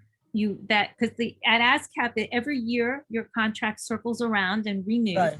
I think mine is March. I think it's March. Great. So then you have time now. Now's the perfect time. Start on it. Write them. Go online to ASCAP, and you can do it online. You just search "resigning from ASCAP," and there's a whole thing that tells you how to do it, and you can do it online and do it because it takes a while. It can take like up to 6 months even. So now is the time to start the ball rolling to switch. So first I should resign from ASCAP before. You can't sign with BMI until you are resigned from ASCAP. Oh, okay, I see. So you have to wait, but you put the ball in rolling now, right, for March. If you wait, you'll be too late. So start now. And then they will tell you exactly how long it's going to take, what else you need to do. And do you have a publishing company or is it just a writer's account? Yes. Then you need to publishing with ASCAP, Great. So you need to resign that as well. Get your songs out and make sure you ask to get your songs out, because if not, you can resign, but your songs end up there. Like when I've had a hard time with ASCAP getting money and also getting questions answered. Good, then switch. You know, I'm not going to guarantee you're going to have it easier from BMI unless you make us a real, actual, personal friend at BMI. I see. We have to have like people we can know personally, right? We all now in here, we can start knowing each other personally. If you just are randomly writing people to the support email or the info email, this is not good. You have to make friends at these companies so they help us, you know? I mean, I haven't been at ASCAP in 25 years, but I have so many relationships with people who work there. If I have a question, I can write them and they write me right back because I know them. But if I didn't know them, they'd make me go to support. And that's not helpful. How do you start to get to know those people? By networking, just like you get to know anybody. Yeah, just like you get to know anybody. You're sitting, you write them, you look online, you go to LinkedIn, you Google ASCAP at LinkedIn and you see all the people who work there and you see, oh, film and TV department, oh, creative department, oh, membership department. And you write them and have a discourse with them, right? It's the same with meeting anybody, right? Artist I like. Let me try to meet them. Songwriter I like. Let me connect with them. Doctor I'm interested in. Oh, there's their information. Let me call their office. So BMI pays double, you said? About double? BMI sometimes pays 10 times more. Wow. Yeah, for vocal music. If you write instrumental music, it's okay. It doesn't matter much. Wow. But remember, we're not talking streaming money. Because streaming money is a set rate. We're talking money for film and TV use, money for airings, money from real radio. That's what I mean. We are not talking about streaming. So if you have money on Spotify or Apple or Amazon, that's going to be the same rate whether you're at ASCAP or BMI pretty much. So we're really. I'm mainly talking about sinking money. Yeah, so if it's sync money, you're going to make 10 times more at BMI if you write vocal music. Okay. Yeah, very big difference. Very big difference. Yeah. Are you driving actually? No, not I'm oh, you're just sitting there. Okay. I was about to drive away. Got it. Yeah, But, so yeah. so I really recommend switching. It's much better for you. Okay. Does that make sense? Is that Yes, helpful? yeah. Good, good. Yeah, definitely for the sake of One other quick question. I had I registered a song with Sound Exchange. Yeah. And the next day I saw CD Baby was my distributor, and they put a claim, and it's not even called CD Baby. They're called Video and Media Lab or something. And I was surprised. I said, what's going on? Who's claiming right on my song? 100%. And then I complained with Sound Exchange. The very next day, they said it was CD Baby, and they relinquished their claim. So good, excellent. So that teaches us, Van, something very important, which is we have to monitor our account. I do that all the time. I do that all the time. Yeah. Yes, that's so important. So you're so ahead of the game, and to teach us all here, we have Song Trader, for example, I can tell you, Song Trader has been really bad for everybody. Song Trader, yeah, they're bad. They have stolen our music and put. We didn't give them the marching orders to put songs on royalty free, but we saw our songs. Band Brothers, me and my brother. We've seen our songs on various sites where they're sending, on royalty-free sites. I mean, this just didn't make any sense. Right. I totally get it. So we had to complain. Right. And then they said, they had to verify that it was our song. So I had to send them everything. But you're so smart, and I'm so proud of you for knowing these things. Right? Oh, my antennas are always up. Yes, exactly. Because so much time. all of us it does take a lot of time, but all of us have to pay attention to our own accounts, our own registrations, just like this, where our songs are being played, if they're being used royalty free, like you're saying, because these things happen all the time, and the only person who's going to police them is ourselves. And so you can get a publisher, but they're not going to know your catalog. And you know what? Something interesting. They did not even put our name. The song is a really popular song. People know about the song, and it has been placed many times in many places. And they used the singer's name, the vocalist's name, whom we paid off. It was work for hire, and that name should not be there. That's interesting as well. Yeah, so we have to police all these things. But if their name was there somewhere, their name is. So you have to figure out why that happens. So what we did. We like to recognize people, even if they were work for hire, we would say in the credits, vocalists, as this name. But they had no rights on the song. They had no composition rights, nothing. They didn't do nothing. They just did the song, for vocal, and we paid them off. And it could be them doing it or whoever. I don't know what's going on, but Song Trader did that a couple of times, at least 2 times I've seen. That's terrible. Yeah, and I didn't even know these sites existed. I mean, there's some remote sites. I didn't know those sites at all. Amazing.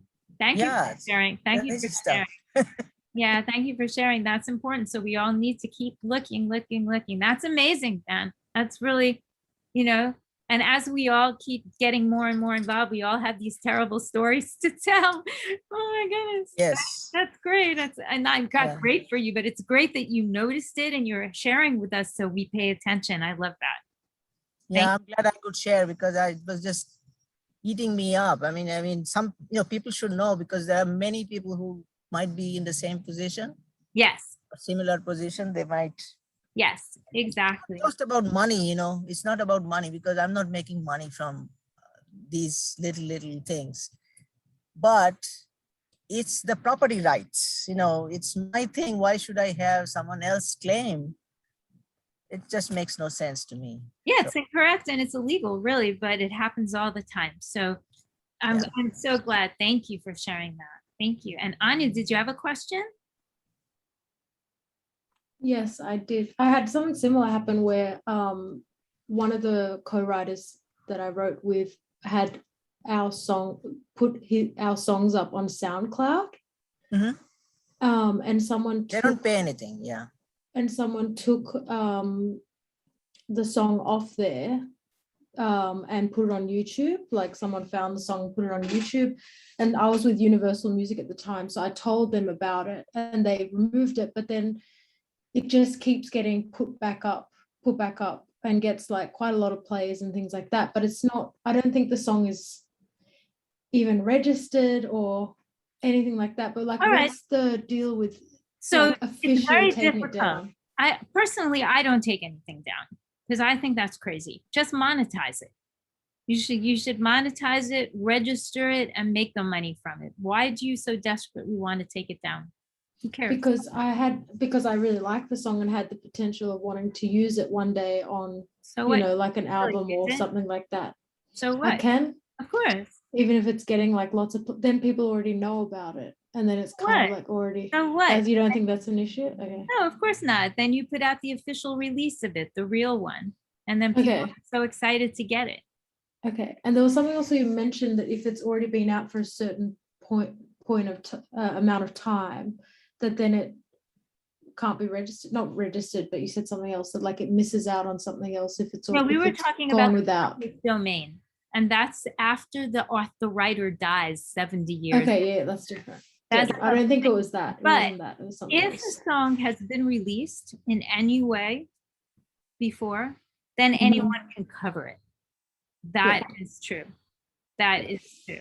So it's too late for you with this song to have someone. So basically, if I hear the song and I like it of yours, I can cover it. I can do a recording of it. But that's good too for you. Why would you want to stop that?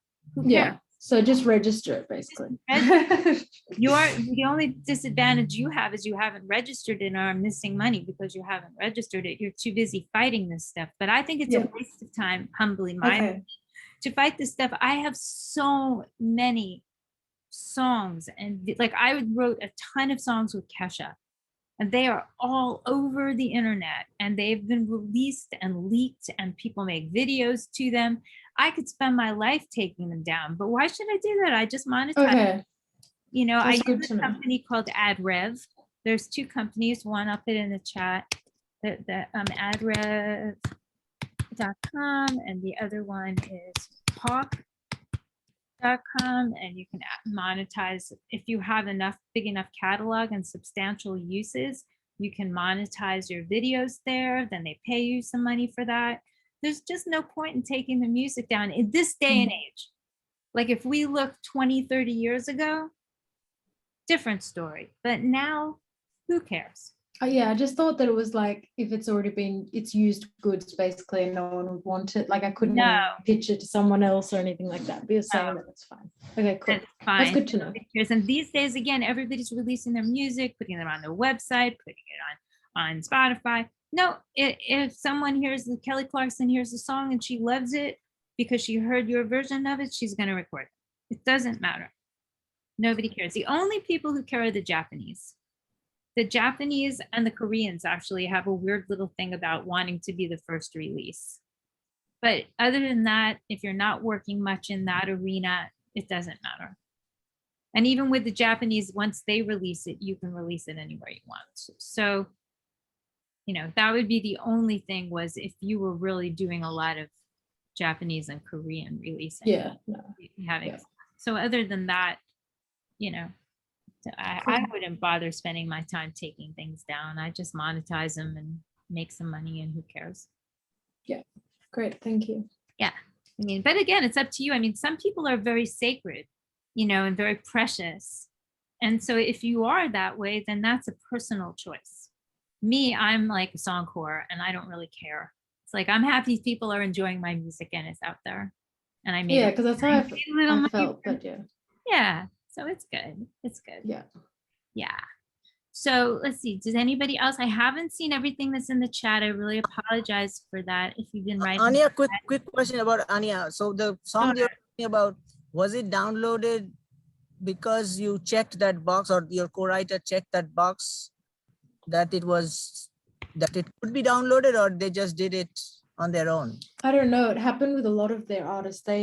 They work with a lot of big artists, and I could see that a lot of the other songs that he had uploaded to his SoundCloud also got leaked. And yes, someone it was a specific someone that went out and made like a music video kind of thing to each song. and then Yeah, because released you it, had and them then on SoundCloud, and you know, just so you know, Anya, Yeah. once you have anything on SoundCloud, it's released. If you Yes. put it on exactly. your And website, but it yeah. wasn't me. It was I didn't have it on SoundCloud. Right. It was him Yeah. that. Got But it. I Make it didn't think private, that that's even allowed. Like, I would never release another artist's song on my SoundCloud or anywhere that's on a public profile. I just think that's shouldn't be allowed. Like, if you're working with songwriters, isn't that I strange? agree with you, but nobody cares and nobody asks. And this is the world that we Yeah. live in with social media. So it's difficult, you know, to get people to, unless I would suggest when you do your paperwork, because I suggest paperwork before I write with anybody, that should be in your paperwork because it bothers you. So you Yeah. have to make sure that they agree to that. Know what I mean? Yes, exactly. Yeah. And that's a great thing to learn today too, is a takeaway for us all is if these kind of things upset us when in our paperwork before we write with anybody, we should have agreements to this nature. Like my agreement is the other way. My agreement is I would not write with you. My paperwork says I won't write with you if you're going to encumber the songs and say I can't release them or let them out. So you would want to have the paperwork the opposite way. You know what I mean? Yeah. Yeah. And that's totally valid. Cool. Yeah. Thank you. You're welcome. You're Great talk. Did anybody else have any questions today? I do. Yeah, for sure, John. Hi. Hi. What can you say about Amuse? Amuse? I don't think I know Amuse. I'm really sorry. I think you've stumped me. Oh, well, What- it's what is Amuse? I've it's heard the name, a but- song, distributing online distributor. They get Oh, your like songs. CD Baby or like distributor? Yeah, like that. Yeah. It's a free distributor, right? Oh, I'm Free. looking at it right now. Okay, let's see. Free music. I don't know anybody who's used Muse. How do you spell it? And of your How do you- royalties delivered to major stores, split your royalties. So, okay, so are they splitting royalties? Is that what's different about them? I don't know. That's why I'm asking. I don't really Yeah, understand. I've never used this platform for distributing or had anybody I know use it, unfortunately, but I do see it's a distributor. So let me look more into this for you and, you know, send me an email and I'll tell you what I've discovered about it. Pricing I do see is $59 for the pro per year. Release. Okay, I'm looking. Yeah, okay. So it seems to be similar to a TuneCore where you pay once a year and they don't take any share of the royalties. Interesting. Yeah, it's just another distribution company that I've not used it. I don't see it being any different from anybody else, from any other platform. So yeah, that's all I can tell you is Thank you.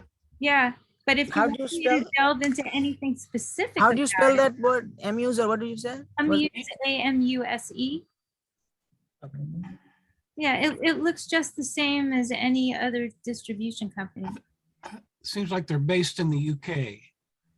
Yes, it does. Yeah, But that doesn't matter. doesn't matter. No, and they would do Spotify, Apple, YouTube, Amazon, Tidal, Deezer, Shazam, TikTok. So they do all the usuals: Instagram, Facebook, and then a few other ones. There's Twitch. So it's all just another distribution company. Is it a good idea to put your music on YouTube? Sure. I have a YouTube channel and I have my hit songs and other songs are on YouTube for sure. It's nothing bad about it. Yeah. So why are you questioning that it might be bad? Well, I've had somebody, I can't remember who it was, and it's been quite a long time, I can't remember, talking about be careful if you go on YouTube or something like that with your Oh, well, songs on YouTube. a lot of people thinks YouTube pays badly, which it does, but so does Spotify and so does Amazon and so do all they all pay badly. But I make a lot of money from YouTube, and I like having my music up there. And then they suggested another place. Vimeo? Called oh geez, I'm sorry. I'm sorry. I'll find it here for you. Sure. But why are you concerned personally about putting your music on YouTube? Well, I've just got I got a lot of music on there, and I just thought, if it was a good idea to keep it on there, should I pull it down, considering, and try someplace else? No, I don't think so, because YouTube is industry standard. Everybody goes there. When I don't go on. It's right on the tip of my tongue. I'm sorry. I have bad memory. I have a bad memory. I'm trying to get. It's called here it is. I got it. Oh, Reverb Nation. Have you heard about that? Sure, of course. Oh, okay. Now what is? Are they good or what? They're fine too. You can release your music on Reverb Nation. That doesn't mean you can't use YouTube. They're separate. Yeah, okay. Reverb Nation is really an audio platform. And you can have your music on Reverb Nation. It's kind of like having it on SoundCloud. Okay. It's fine. All right. Thank you. Yeah. And thank you so much for having your meeting. You're Learn welcome. a lot from you. And I'm so glad. And you can have your songs on all these platforms. And as I was saying earlier, if you guys, whoever was here, it's all about diversifying, putting our music wherever we can, collecting our pennies wherever we can. This is the best way to make money, and to get our music out there so our fans hear it. There's no reason why we shouldn't have our music all over the place. Different people use different platforms. Me personally, I don't use Spotify. So if you put your music on Spotify, but you don't have it on YouTube, I am not going to see it or hear it. So why don't I use it? I don't use any of those DSPs because I don't have time to subscribe to them and listen. I'm so busy. I wouldn't, if I had Spotify, I'd never have time to use it. So if I didn't want to hear something, I just go to YouTube. So, anywhere that we make it easier for our fans, our people, whomever to hear our music, that's awesome. We just want to get it out there. We want people to know what we do. And so, that's my opinion on it. And did I miss anybody else? Mallory, did you have a question? I think you might have had a question or something to say. Hi. Yeah, so I think you did answer this, but I just want to make sure. I have heard from the grapevine that if you're trying to build a catalog and you're trying to pitch for sync with that catalog, you don't want to release it. Is that true? Is it? No, that's a great question. No, not at all. The music supervisors do not care if it's released, not released. They don't care. Okay. Yes, totally separate thing. And that's a great question. Again, the only people who care are the Japanese and the Koreans. Got it.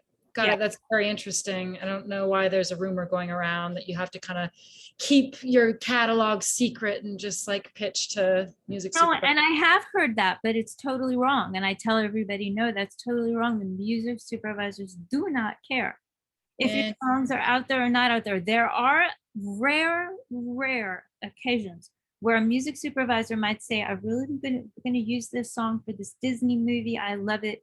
I'm going to ask that you take it down from all your platforms for 4 months until the film is released. And after that, you can put it back. So there are individuals, very specific, small cases where you'll be asked to take it down for a short period of time. Got it. Got it.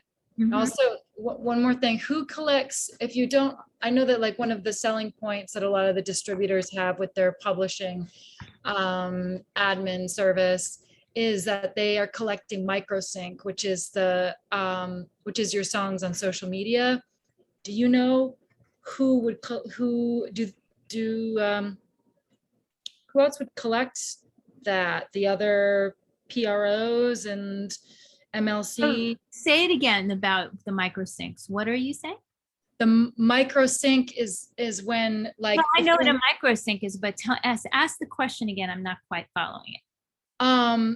So if you don't opt in to the publishing admin service with your distributor, the reason why I'm asking this is because that's one of their selling points. Like when you go to CD Baby, they say, well, we will collect your microsync if you sign up with our publishing admin service, which I think is pretty cool. But you've made it clear, and it's very clear to me that like it's not the best idea to sign up with their publishing admin service if you want to pitch to sync.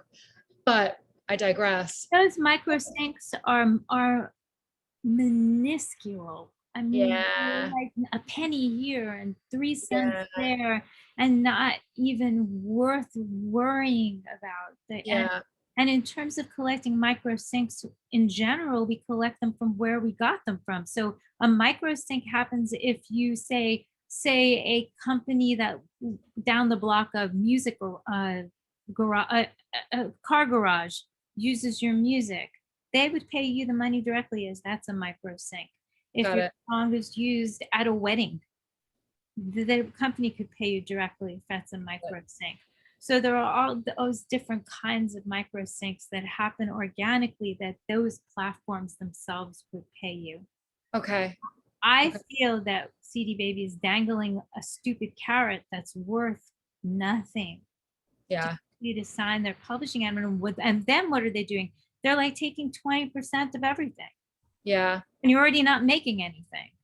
Right. So there's no point in that. And then they're dipping into your MLC money, and they're dipping into all aspects of your publishing admin that's not necessary. Right. Yeah. Right. So, Gotcha. so the thing about the microsyncs, that's so minor. And if I were you, I would go to CD Baby and I would look through my platform of what they're releasing to and what microsyncs they've gotten. That would be an interesting search to see what exactly have they gotten, because it's probably pretty small, because their network is to release to the DSPs around the world, not to do microsyncs or any kinds of syncs. Right. Right. So, yeah. Did you know that you can make money from YouTube within the next 6 hours with a... What was that? Not me. That was funny. But thank you. Maybe you're so welcome. And we have to wait. Look, we are never going to get all our money. That's the bottom line. So we shouldn't even be trying. I get so much of it that my PROs hate me because I can find it all. But even I am not finding every piece and every micro penny. That is just how this business works. It is a mess. And that is the unfortunate thing that we are all victims of. So we have to weigh. Is it better for me to keep my publishing intact than get a little bit pennies from a microsync? Because also, if we give our publishing to something like CD Baby, it encumbers us for playing with our publishing. It encumbers us from doing non-exclusive library work where they might change a title to give us so we can work with them. If somebody comes to us and says, hey, for just this use, I'd like to pitch this. Can you give me 20%? We can change the title, we don't have, whatever. You can't do any of that. Once you have an exclusive publisher, you have limited the possibilities of your whole music universe. I don't humbly recommend that. As someone who's had publishing deals and had my music encumbered, I don't recommend that. I recommend learning the business so that we can register our own songs and operate in our own way. Now, that said, if we become a major artist, right, or have a massive hit song, which I have, so everybody else can, it's totally possible, right? We might consider having someone administrate it. However, I have even administrated those myself. And early on, I paid someone by the hour. So rather than taking a percentage to do a license that takes 2 minutes to read, I paid them by the hour and kept all of the royalties for myself. So there are other options for us than giving away our publishing administration or our publishing when it's not necessary.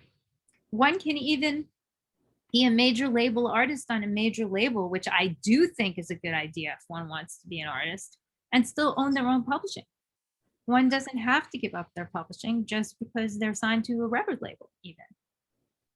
Right, and I guess when you would like negotiate, that's part of like knowing these things and knowing your rights over your own work gives you a lot of leverage for when you can negotiate with a major label or any label, right? Like that's exactly. And also I will tell you this, we can also say, well, my attorney, blah, blah, blah, and my attorney, blah, blah, blah. And every attorney that I've ever had in the music business, I've had to police them and read the contracts and know how to read them because they miss things. They're busy. One deal I had, they were playing golf, the head of the publishing company and my attorney, and did a deal on the golf course. I mean, they're not paying attention, and we have to learn and empower ourselves because even our attorneys will mess up. My husband, he did a deal right before David Bowie died to do some, my husband produced David Bowie and did some work with David, a new project. When I read the contract, I found things the lawyer missed. And I tell my husband, who doesn't know how to read a contract, which is not empowering really for him, but he's an amazing producer. But he then went to his attorney and said, what about this, this, and this? The attorney went, oh my God, his attorney missed it. So by empowering ourselves, we are empowering everything that we do and are able to even police our own lawyers who make mistakes and are very busy and don't catch things. Yes. Right. So I think it's just so important for us to know all this information. It's like my passion to make sure people know some information, because not, we all get taken advantage of and we don't get paid. Yep. Right? You know, everybody wants to take advantage of us. Right? Look, and I usually think people are good. I trust everybody, but I will tell you that, you know, if we don't police our stuff, we're going to get screwed. Yeah. And there's a lot of like false information floating around and exactly. Yeah. And now when I get screwed, I do it willingly. It's like sometimes I do get screwed, but I know that consciously. I read it, I know it, but yeah, okay, I'm going to sign it. I'm going to do it. But I feel empowered because it's my decision. Choice. You know what you're doing. Yeah. Yeah. Like I know that. You might say to me, Michelle, that was a really stupid. Why did you say? Well, I know that, but it was something I wanted to do. So, okay. Right. And sometimes it's worth it, I guess, you know, sometimes like if you are trying to get your foot in the door to get a sync deal and, you know, maybe you like sell a song for not as much money as you want to, but it gets your foot in the door. Perhaps maybe that's an example. Oh yeah, that's an example. I mean, of course, we are not in the business of selling songs. We're in the business of licensing songs. Gotcha. But there might be an occasion, like Willie Nelson always told a story where he sold a song for $50.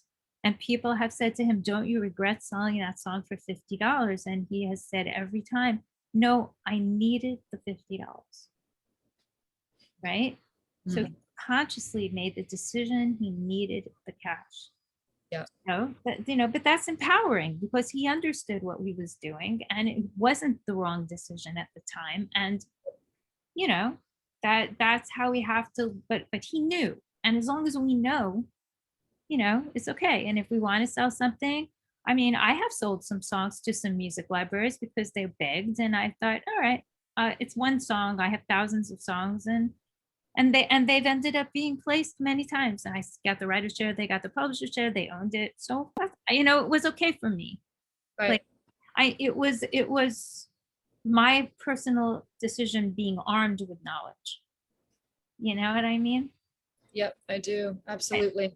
Right, but they paid me nicely. And whereas some people will just give things away thinking, oh, I'm gonna get a sync, I'm gonna get a cut, I'm gonna get a placement, I'm gonna get something, you know, and but they don't know anything. Yeah. That's that's when 30 years later they go, man, I shouldn't have done that. That was, you know? Absolutely. Yeah. Thank And for yeah. sure, I have stuff I can look back at 30, 40 years ago and go, oh yeah, I didn't know anything. Right. Right. Yeah. Yeah. Well, it is confusing, you know, like I think it took me like, I mean, I'm still always learning stuff, but I mean, it took me months to really kind of wrap my head around all of this stuff. And so, yeah, you're doing really good work. I appreciate it. Thank You're you. welcome, everybody. So I see Kimberly's going to go soon. That's sad because you're so sweet to have here.